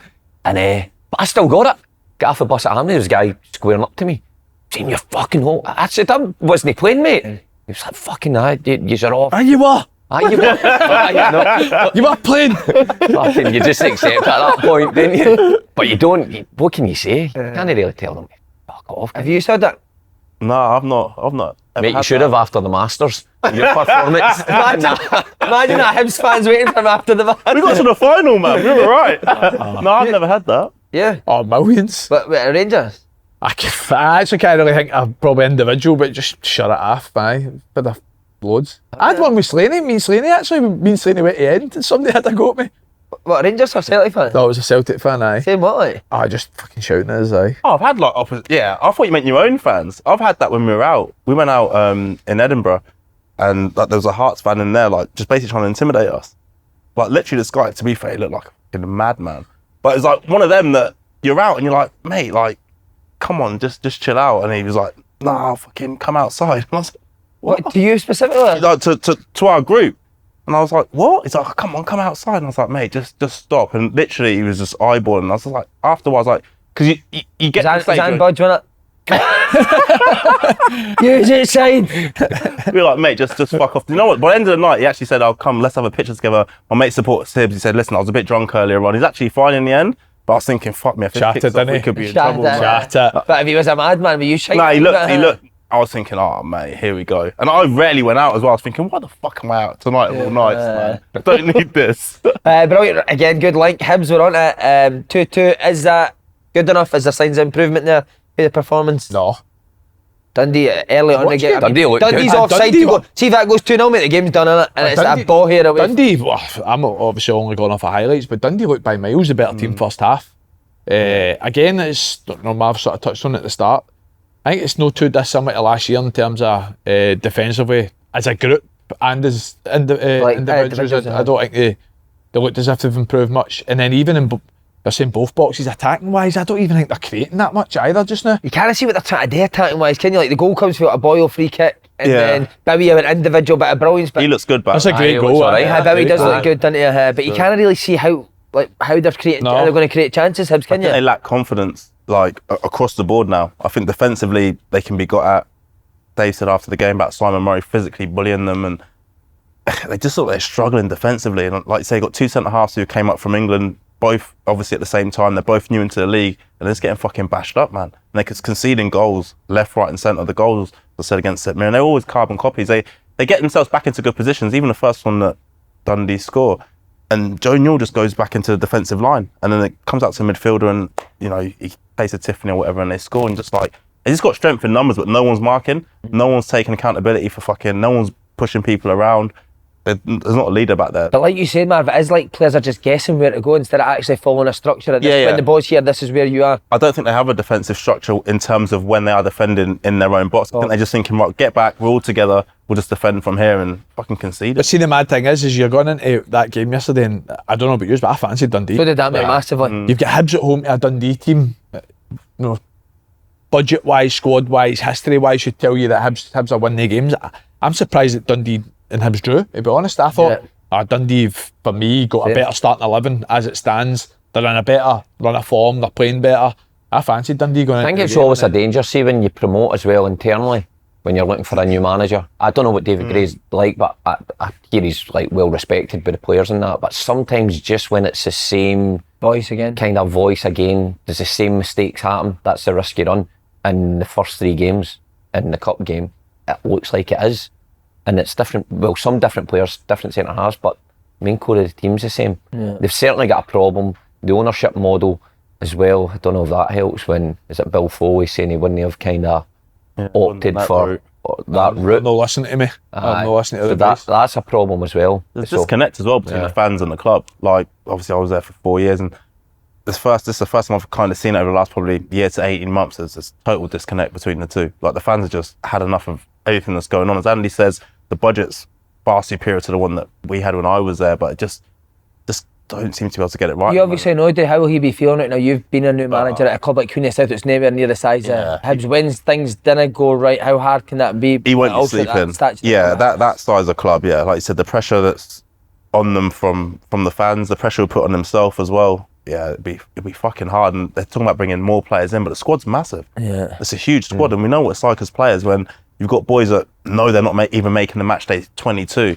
to then get cut down to the 20. They just fuck training off. Again, that makes it even harder for a young manager when you're having to leave like 6, 7 established players out as well, aren't you? Yeah, Mark makes a great point as well. When you go from being like a coach or assistant somewhere to then being the manager, when you're the coach or assistant, say you're the manager, Andy's coming to me saying, fuck, Ty not playing me. And I can be that kind of buffer between and say, don't worry, you'll get back in. But then all of a sudden when I'm making the decisions, he's saying, hang on, maybe it was you that wasn't fucking playing me all along. And then it creates animosity. It makes it difficult, man. Have you heard that as assistant manager, players come to you why we're not playing? Oh, yeah. Players always moaning about shit, and you try and keep it away from the manager's door, don't you, by saying, like, listen, just keep working hard, etc., etc. That's your job as the assistant, you know, not everything needs to go to the manager. So, yeah, you always get... See, when I first started doing the coaching, I used to do that. See, now, mate, I was like, you're not playing well enough, mate. See, now, mate, I can't...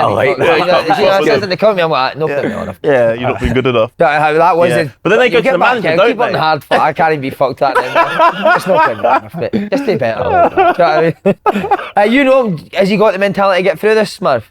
Dave? Uh-huh. Oh, 100%. He's a strong character, Yeah, isn't he? yeah, if he's given time, but there's no time in football anymore. And as I said, as the budget's getting bigger and bigger and they're bringing in more and more players and you're not getting any improvement on the pitch, it makes it difficult, especially when you've got people signing players, whether it's director of football, whether it's other people behind the scenes.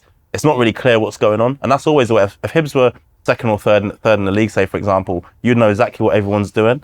But at this moment in time, no one knows what's happening. And listen, they've put money into it. There's one thing that the club have done. They've backed whoever's been in charge and they've put money into it, but just not getting the results, man. But he's got the mentality definitely to get through it, but it's just whether he gets the time to. You look at the flip side, Tony Docherty took that Dundee job in similar circuit, probably not as good a squad as what David Gray's inherited and what he's done in a year.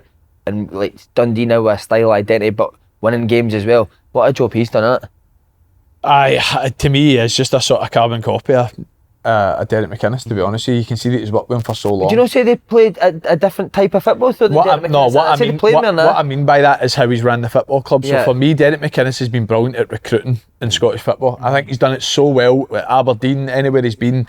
And I always think he recruits players that have done well in the leagues. I think he's always done it. They don't take chances and take boys from Eastern Europe or whatever it may be that's not really got a proven track record. And I think he's done the exact same at Dundee as Derek McInnes has done at Kilmarnock over the last couple of years.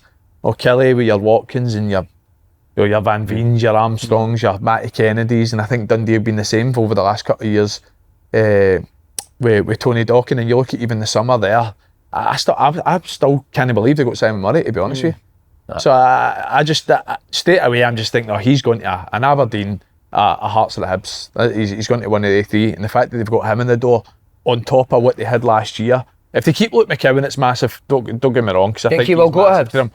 I think he'll be away. I think That's a problem. He goes Hibs though.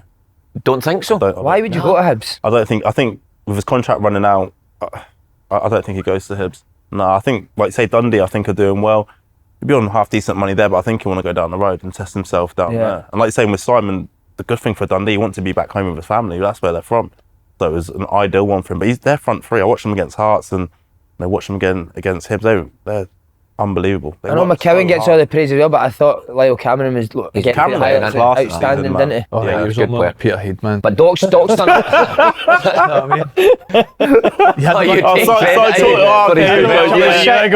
He was shite before he came to Peterhead. He was terrible.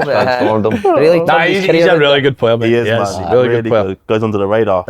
But just the fact that Tony's got so much experience behind him. I was going to say, you know what, he has such a personable character. I had him when he was a Dundee United coach, just when he was starting out. Ian McCall brought him in, and kind of that third coach did the warm-ups and stuff like that, but kind of the go-between. He was a brilliant guy, and he had some big hitters in the dressing room in terms of Dundee United. Derek McInnes was there, and you had Charlie Miller and all that. So you had a big, strong group, Alan Archibald, Billy Dodds and that, and Doc was the kind of buffer starting out his coaching career.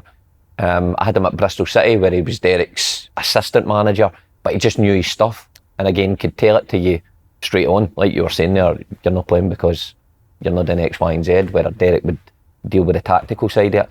But he's obviously just learned so much, Adele, and I think it was about time. It's a big decision, that. See, when you're in such a comfortable job and you know Derek McInnes is going to get job after job after job, and maybe even the national team, to kind of go, I want to go my own way. Could have been at a job like just now. But if it went tits up at Dundee last year, Dale would definitely have taken him back though, wouldn't he? He would have won here. He told him that. Go make an arse and I'll take you back. Sheeran would be back in the 18s, Doing the wouldn't he? set pieces. They concentrate on that, mate. Dundee Killie were 2 each every game last year. Aye, that was weird, wasn't it? Funny. 2 each, didn't You get a point at we're 2 each. Would you agree to that his style is a bit different to how Dale plays?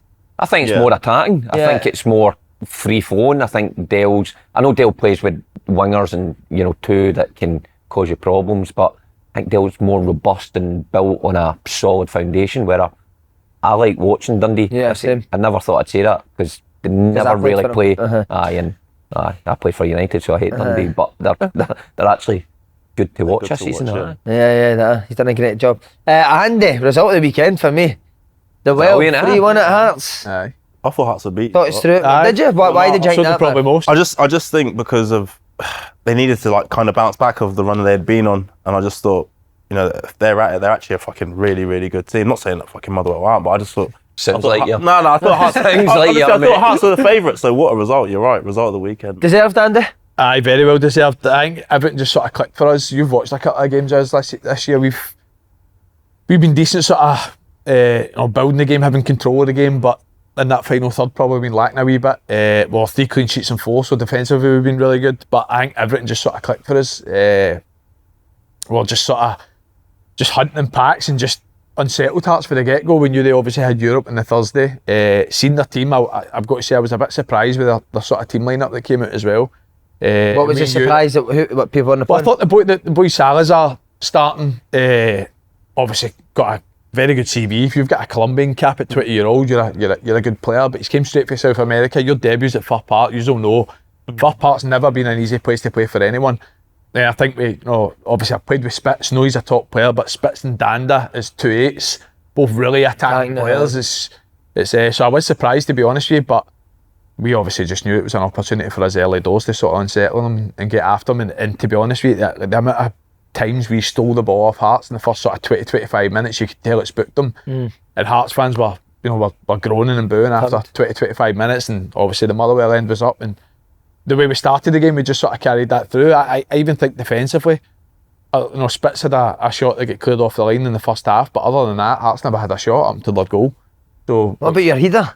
Yeah. Brilliant, man, wasn't it? A yard out, you missed it. Close your eyes and just see what happens. The worst header, and then fucking an unbelievable header for Craig Gordon to save it. I know. Incredible. But Hearts, again, fans are grown frustrated with Naismith, and he'll be frustrated. 2 set pieces that they conceded for again. The first one, Paul McGinn standing on his end at the back post. Aye. How have you worked that? How have you got the space we've sort of obviously identified that and worked on that over the last few weeks, and seen that, depending on who it is, they're quite compact in the way that they sort of defend wide free kicks. And to be honest with you, we actually worked on it being Penrice the other side, and thinking he's quite small and he defends the back post on the other side. Right. So he never played, and it was this boy Salazar, so we tried to work it the same both ways and end up getting a couple of goals for it. And then O'Donnell bullies Kyle Rose, didn't it?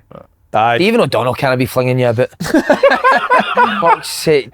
I fancy me to stop him. Sods was it's like I said to you beforehand, it was just one of the games where everyone brought their A game, and obviously Hearts never. We fully deserved it. Even their fans are booing. Even their fans are booing them after like 20 minutes. What these are fucking brilliant. But honestly, it's like I said, Bob, it was mad how many times we just stole the ball from certain areas, whether it was press the full back or won it in midfield or whatever it may be. It was like we just forced them into so many turnovers where you could see they were thinking fucking hell, what the fuck's going on? Yeah. And then obviously as soon as the sort of fans turn back on you, it just gives us that extra gear as well. Definitely that guy for that nightclub that was booing them as well. That psychopath. Mate, crazy fucking mohawk, man.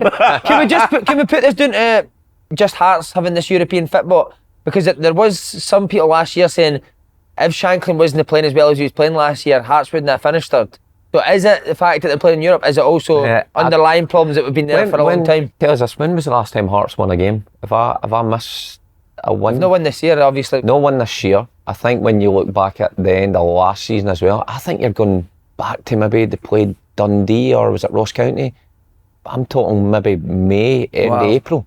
I think, unless I've missed something out there, but I'm including pre-season in that as well. Pre-season, you think you go there and you scud people, and you're building something. Battered pre-season, then obviously Rangers, you look at that Rangers game, you think that's a positive, they're looking quite good and they maybe could have got something out of that, but everything's just gone against them. You even look at Thursday night there, 0-0 up into, you know, a certain period and they lose a goal, so everything, no. Why do you think that is? Is it the chopping and changes that he does?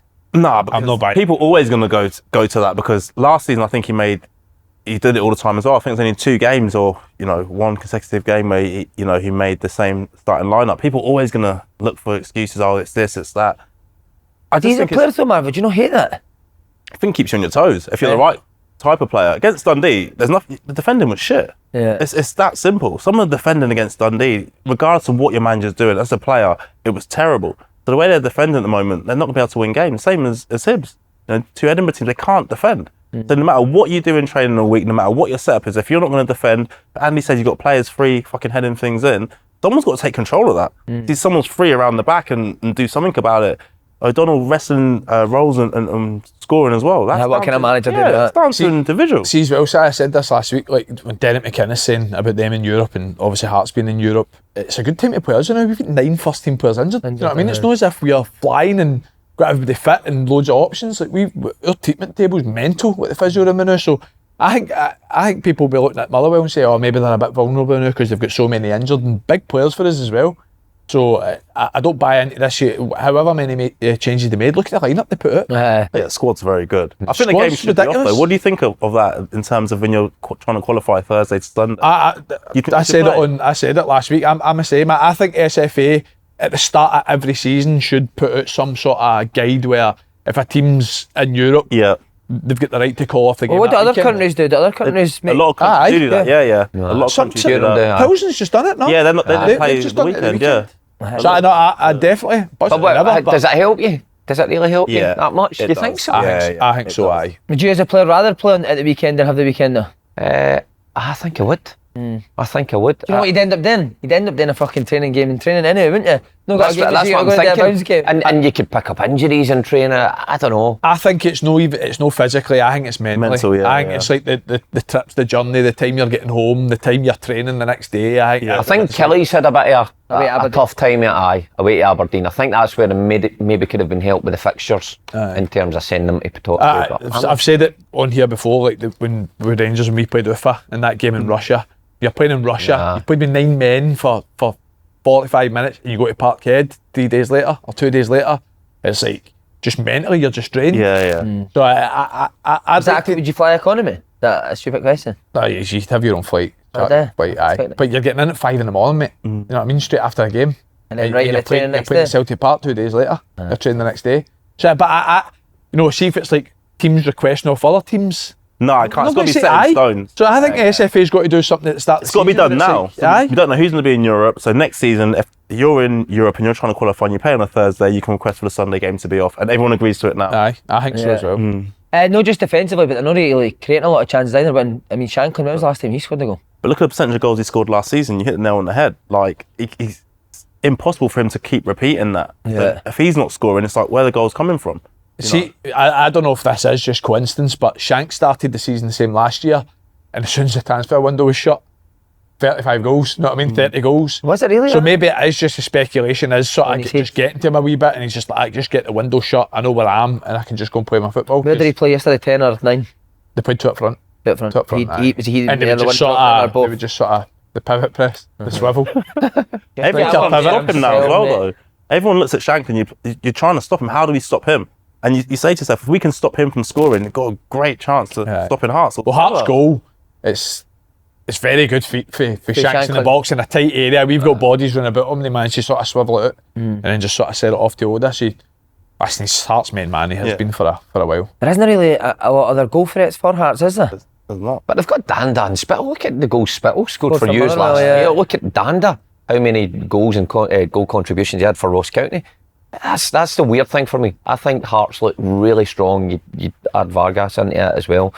You think top end of the pitch, they'll blow teams away. Oh, their options and positions are mental. Like really, really strong for me. But do you know, I think this is where managers go wrong. Like, so if you look at Stephen Naismith, right, you go and buy Danda, who was a 10 for Ross County, you go and buy Spittle, who was a 10 for Motherwell, and you either play them on the right wing or play them in as an 8. because of the shape. You see what the best teams don't like Celtic, they buy players based on the style the team plays in, and they bring players that have played in that position. It's always going to be hard fitting you two into the side. You've seen it in the opening day of the season. They played Danda, didn't he? Danda did okay, and then you bring them off, you put Spittle on, you know, and people are saying both of them can't play in the same team, but then they play yesterday. Where they've never played. Like, why do that as a manager? Just go and sign a fucking 8. Do you know what I mean? Yeah, I think he'll go to a shape that suits them now. That I think, like you say, that chopping and changing. I think he said after the Falkirk game, like he almost alluded to, doesn't know his best starting 11 or the best shape. But when he works out, I think he'll just be like, right, he's starting, you're sub. That's it. You can't keep everyone happy. Barry Mackay's quite similar to those two as well in terms of he doesn't really want to play wide. He wants to float inside and get on the ball. Yeah. So yeah, I think it'll become a bit more ruthless. Obviously, they lost in the 96th minute. Plzen. Anyone watch the game? Yeah. They're a good team. Watch bits of... They weren't as good as I didn't think they were great. So you fancy Hearts to overturn it? And see when you see their record as well, you think how? By the way, their manager not come out and say that he didn't fancy them going away to Tynecastle. I'm sure he says something like, we don't travel well, so we need to get the job done here. Imagine your gaffer saying that. But I seen I can't remember it off the top of my head, but it was basically the last 4 teams that they've lost. Massive teams. Real Madrid, Inter Milan. Like, that's the only teams that have beat them at their home pitch. But I wasn't impressed. I don't think there's anything for Hearts to fear, personally. What type of team is it? Possession based to try and dominate the game? They had a fair amount of control of the game, but they never really carved Hearts open. They never really created that many chances as much as athletic either, are they? I think Hearts can hurt them. I think Hearts can beat them. So they are. I think Hearts can do it. I think they'll go through it. Yeah. How big a jump is it, Jink, for Europa League to that Conference League? No, it's much of a muchness. Unless it's the top teams in Europa. I think probably the middle of Europa to, I think it's all the same. I think there's a lot of good teams out there now. It's the coaches as well. There's a lot, like, going back like 10 years, you play some teams in Europe or see some teams in Europe and you're like, terrible. Yeah. Now, do you know what I mean? Everyone's like well coached, coaches are a lot better, players are more athletic, they're more switched on to what they need to do. So I don't think there's a huge difference. So when we got to the group stage last year, we were pot 3 and our pot 2 team was Fiorentina.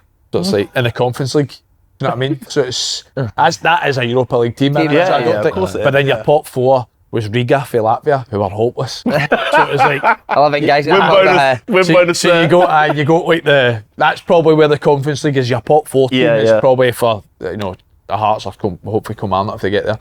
It's like that's your teams that you're hoping to get 6 points again. You're beating them home and away to give you any sort of opportunity, but then you need to get a battle up. That guy for Kilimanjaro plays for Riga at the weekend.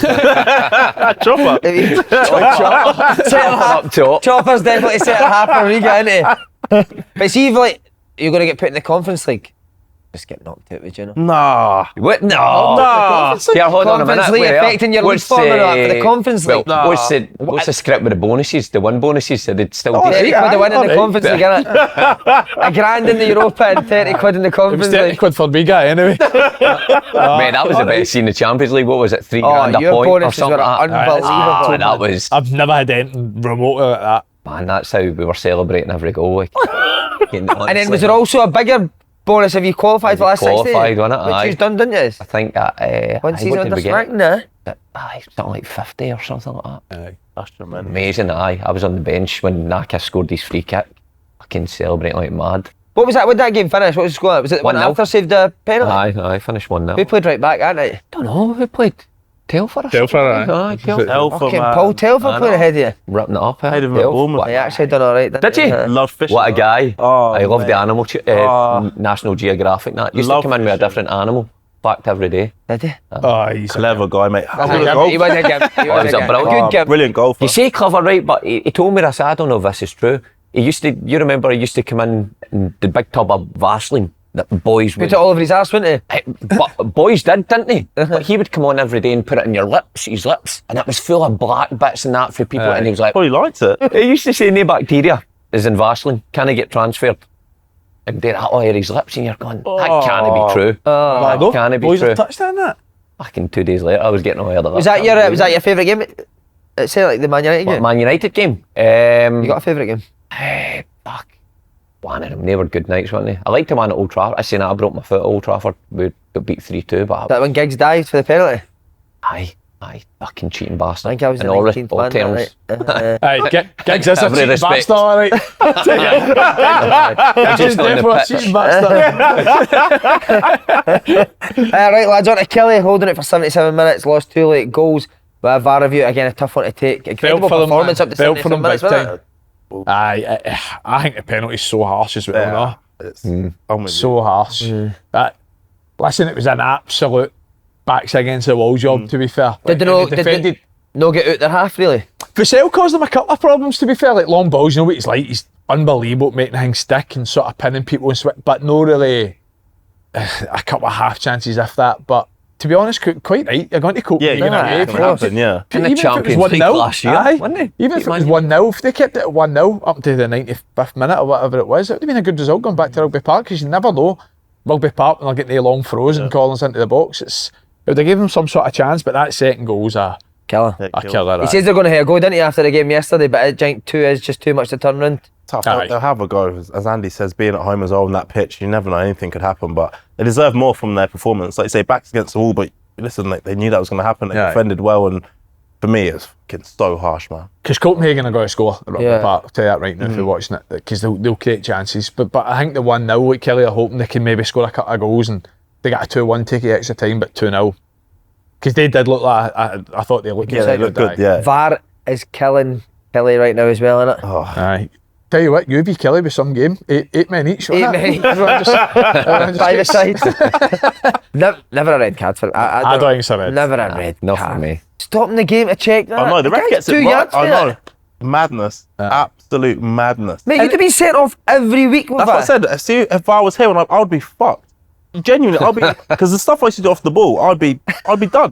And it's I'd be done. It looks as if he catches him with like either the inside of his foot or his knee. Inside of the foot, mate. I thought it was hairy hit. Aye, I don't like- think. It's terrible decision. Like, that's just the point, man. What did you used to do to people off the ball? Anything. You a nipper? Yeah, fucking stand on you, like grab you, like anything, mate, to stop you from playing. Did you? Yeah. Mate, I'm no joking. You should have seen the size of bruise. And I on like my arm. you as well. Fuck up. Honestly. You're his mate, I know. Paul Yeah, Telfer it's came like- running in with the Vaseline, didn't he? Rubbing you up and down with the Vaseline. Name back to you. Correct me if I'm wrong though. I feel like that's the first real VAR mistake so far this season. I actually think there's not been really that many. Oh, but Maeda's penalty flags. yesterday, mate. How's that not a penalty? By the way, I thought that was a penalty as well. I don't think it's a penalty. Gogic, you got the He's second got his one, leg. Gogic is fucking I thought clear that was a penalty. penalty. Did you? Aye. He tackles his legs up. It could have been given, yeah. I think it's just it's coming together though, isn't it? I just think where Gogic I think leg that'd be a goes harsh and it, penalty, that. See, you put your leg out in the box now and you didn't touch the ball and you hit somebody's leg. I It's a know, but I penalty think now. I think he's just trying to run. He's just a bit bow-legged, isn't he? So Is he? yeah, it's a bit, yeah. Just run Yeah, a like bit that. harsh. They're running like that. I think they just come together. I do. Uh-huh. I think they just come Right, together. okay. But I tell you what though, fucking from next week there'll be something. We'll be talking about something on Monday, that's for sure. Definitely. The sending-offs are killing Kilmarnock. That's what's Oh. up 3 in the last 3 games. And they had to go and Right, play innit? another 20 minutes Yeah. against Hughes as well. Is it that Europe thing that just kills team in the league? It makes it so much harder, man. Like, these two obviously been in bigger clubs doing it, but when we're at Hibs and trying to qualify, see that, like say mentally, that Thursday to Sunday, you got probably 15 players that are capable of actually playing. It's so hard, man. That Sunday game, you just feel fucked, and then you got one eye on kind of the next Thursday game as well, and everyone wants to play in those European games because a player at my level, you never knew when that was going to come again. Yeah. So that Sunday game was on the back burner, and you go out there and you be against, say, like a Motherwell who are fully at it, regardless of injuries, and you just get fucking beat, and then you'd be like, oh, here we go, man. It's even daft things as well, like you've got the Thursday night game and you're getting in, say 3 in the morning, right? And you're training the next day at like 2 o'clock, 3 o'clock. Yeah. You turn up at like to train at 3 o'clock, you just feel fucked. Yeah. You never sleep Your properly body either, do you? clock's Yeah, done, you're all innit? It's over the gone. place. And you've effectively got a day to recover then before the game, before you're proper. I think mentally as well, because of Europe, no matter what competition it is, such a high playing at that level against real top class opposition. When you come back and it's the league, it's a run of the mill, it's ground you've been to before. You've got me feel a bit pinching you. flat. You've got this guy getting on the boot, bashing at you. You know what I mean? You're thinking this is shite. But I don't know. I think Marv makes a good point. See, when you've only got that tight squad that will get you through the league, but takes so much out of your leg. Is it also a case of when you do get put out, the fact that you've had such a bad start in the season because of Europe, it's then hard to get that form back as well? I do think you look at Killie will be fine though. Think so? I mean, I don't think there's a worry for me with Killie. I think probably when it does to get to the Saturdays for them, they'll be fine. Is it even worth qualifying for Europe? I know what it just fucks you the next year. You're going to get sacked, man. You better just finish in 5th of you know, was it St Johnstone a couple of years ago? Were they not like, as a big outlay for the travel and all that before you even recoup any money? I wonder like what Derek McInnes was thinking, but he comes out and says if we qualify, it's like £4 million. That said though, the SFA help the teams out. That's what the games need to be off though, because it makes our league better as well. In turn, the more teams got in Europe, the more teams getting that 4 or 5 million. What Mark's talking about, the better players that come in. Yeah. It just helps across the whole board. Yeah. It's better for get all the games everyone. off. Get them off. Cancel all the games, man. But you know that you cancel the game. The boys are out for 2 days at the weekend, innit? I know that's you. Yeah, exactly. Yeah. Fuck me, man. I see that if that's cancelled, the Hearts game's cancelled. How's that help you? You know what I mean? No, that's opposition. It does, but it's like Marv says, if it said at the start of the season, like you're hoping you can get the top 5 and benefit from it. And him and Gillian get a fully paid hotel at Loch Lomond that weekend as well. Yeah, exactly. Bouncing up the steps. Bouncing up the steps at Loch Lomond. Missing steps. Right, nearly there, lads. Dundee United beat St Johnstone 2-0. Mark, impressed with the start to the... By the way, I'm loving United, the way they're playing. What's that, 5 points now out of 9? Wait, sorry, do you see the miss from that Raymond? By the way, what about that? Honestly, something It's the only game I never had time to watch this morning. Something I would have done. Is it? 2 yards. 2 yards. What's in 6 yards for a park for a yard? Whose? Oh, dude, no, this is taking the piss, Raymond. Right, talk us through it. Mate, Sidibe goes round the goalkeeper, doesn't he? So the goal, he's at a tight angle, hits the post, bounces back to him. He's 6 yards out. Oh, is it wee Raymond, the left back? He's a left back, mate. Wee Ray. I don't know what he's even doing there, by the way. 6 yards, I'm sure, has been generous. I'm sure he's inside the 6 yard box. And he's near the bar. I don't know how he did what he did. What was the score at the time? No. Yeah, no. Oh, wow. What about the boy for St John's? Oh, Sidibe, man. I tell you what, punch him in the... We play them next week. I'm buzzing he'd done that. He's good. decent. He's a handful, isn't he? Surprised nobody's took him with the 500 grand release cost. It's not even that, is it? I thought it was less than that. I thought Aberdeen were interested. Do you need to take Craig Levine's chinos as well? I think that's what's putting people off. 500 grand in Craig Levine's chinos. He's decent, man. Good player. He is a good player, isn't he? Again, Really like good Hibs, player. man, surely he's one that you would go and take. No brainer now. Players, man. He is like a Simon Murray for me though. When you watch him, he's like Disney geese centre half. It's peace, man. Just constantly running channels and barging into people. But the boy Kempionka's the same, to be fair. By the way, he worked so hard, man. He works even harder. I could not believe against Rangers how hard he was fucking working. Unbelievable. Like even in the 90th minute, just running around and pressing. Got good feet as well. And that's why I don't know. I know you tipped them to go down at the start of the season, didn't you? I think they'll be all right because they've got. No, but they two are good. But then you've got 10 mannequins behind them, innit? No. Is that harsh? Like, I know they two are brilliant. I think that's classed as harsh. Aye, 10 mannequins, how can that not be harsh? Sorry, that didn't even make sense. That makes 12. Nine. You could do an extra mannequin the way they defend. I know, exactly. That's what I'm saying. You've got that up top, but are they going to give them the chances that they two need? Mate, and are they going to keep some goals of the at the back? Some of the goals they conceded, by the way, see the second goal as well, the goalkeeper comes out to try and punch it and it's... He was decent at Airdrie as well. Yeah. Big Josh Ray, he's not bad. Again, I've had him That's started the season well as well, ain't he? But try and claim credit for him as well. He was hopeless before he came to Peterhead, Big Josh Ray. Brown. He was Josh Brown back there, wasn't he? What has changed with United then? Obviously never done...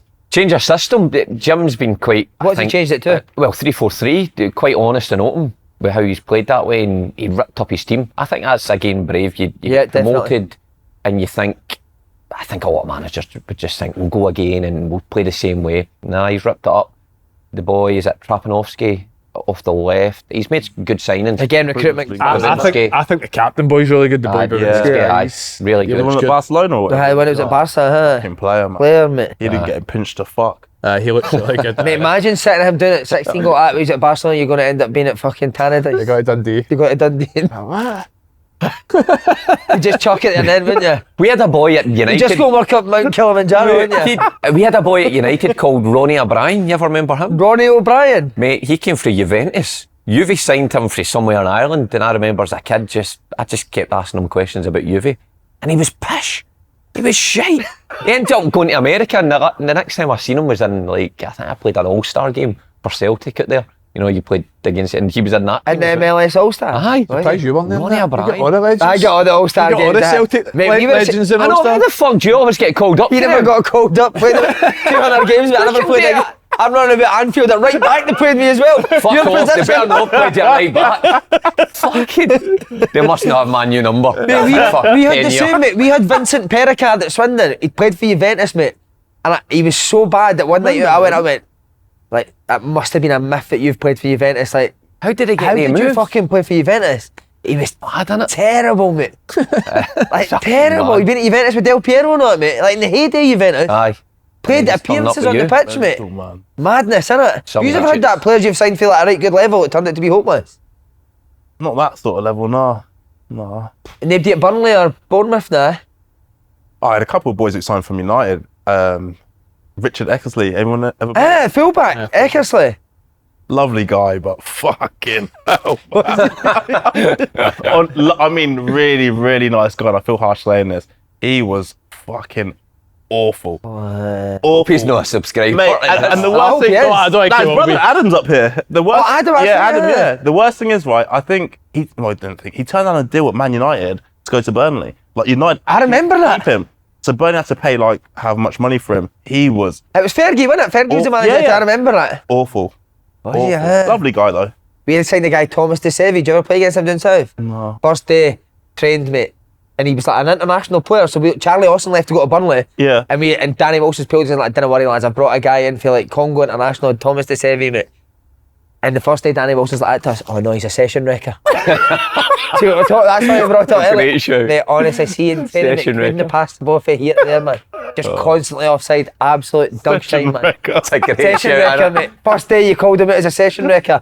You know he was going to be hopeless. The only one I can think is Umar Sadiq, but it was the other way, really, wasn't it? Like, he never. done He all came right. from Roma, but he played at Roma. And then what he's went on to do is like, mental, mate, Because unbelievable. he was honking at Rangers, wasn't he? In training, aye. And training really Never bad. really played because he was that bad in training. Do you know what I mean? So it's like, you probably. But it's mad because you do look back at it now and think, like, I've played with so many strikers that are bad in training but really good in games. So maybe it was just a case I needed a run to sort of see if he could do it. But in training, aye, fucking hell, man. And then that game, that semi against Aberdeen, that just killed his season. Never play for That him was the again. one. Yeah. That was the one. We Big Virgo. Freddie, remember Freddie? Lundberg.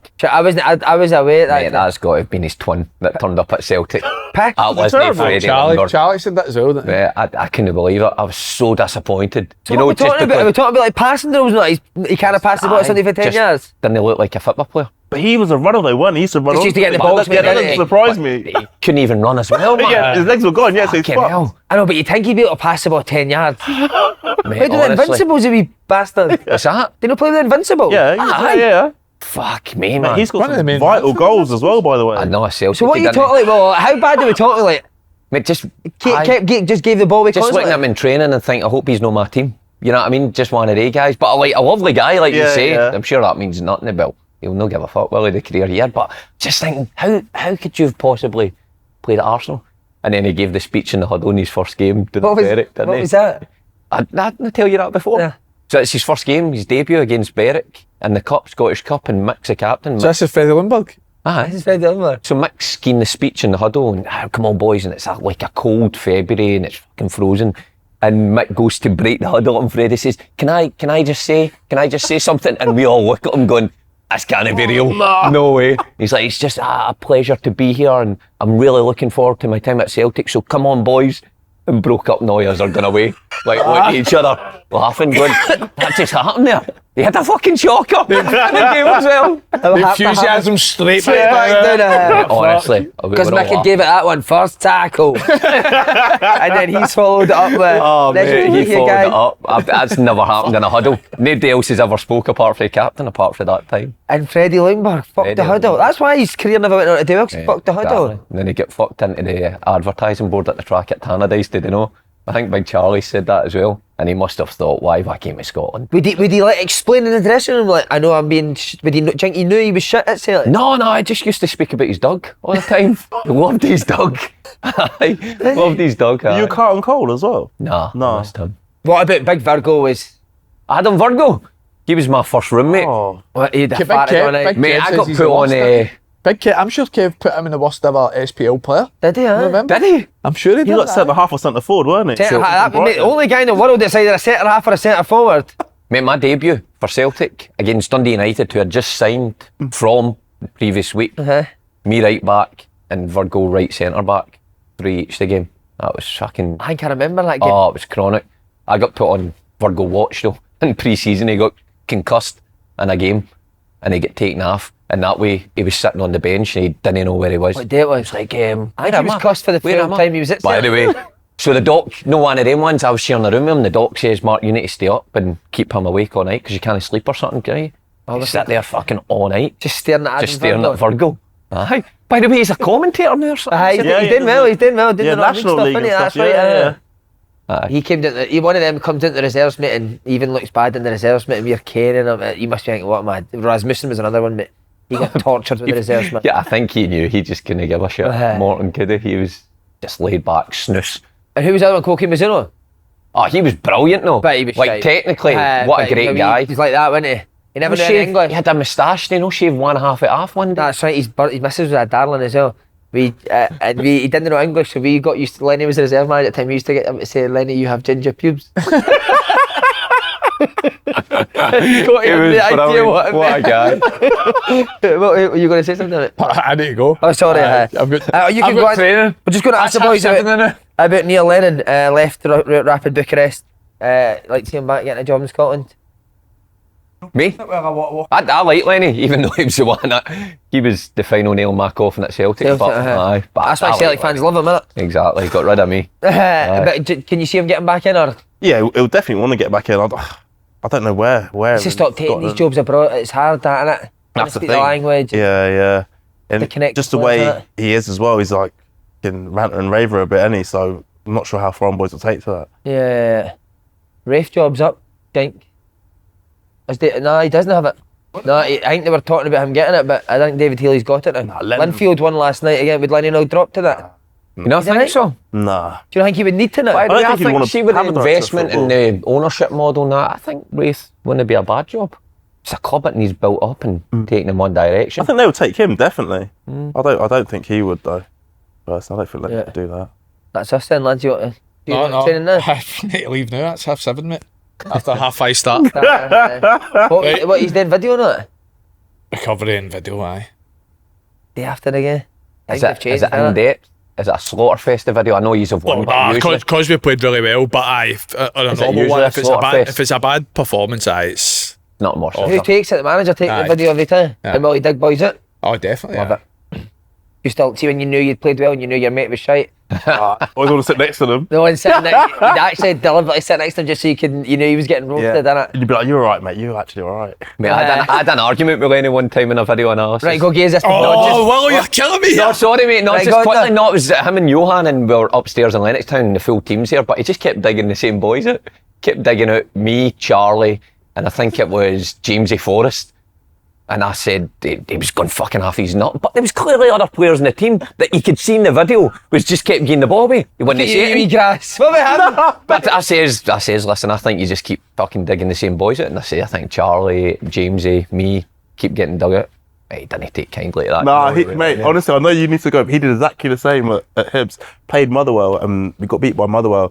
And as I said, you're going through the video, and I remember he's going, pause it, rewind it. And I was like, fuck's sake. And I knew it was coming up to where I gave the ball away under no pressure. I was like, I'm fucked here if he fucking pauses this. So playing it, and it goes past it. I'm like, yes. He's like, hang on, pause that. Rewinds it. He goes, and you big C. I was like, he said, he won't play again. I said, you tell me that every fucking week. Incredible, lads. You've been brilliant. Thank you very much. Cheers, guys. Cheers, lads.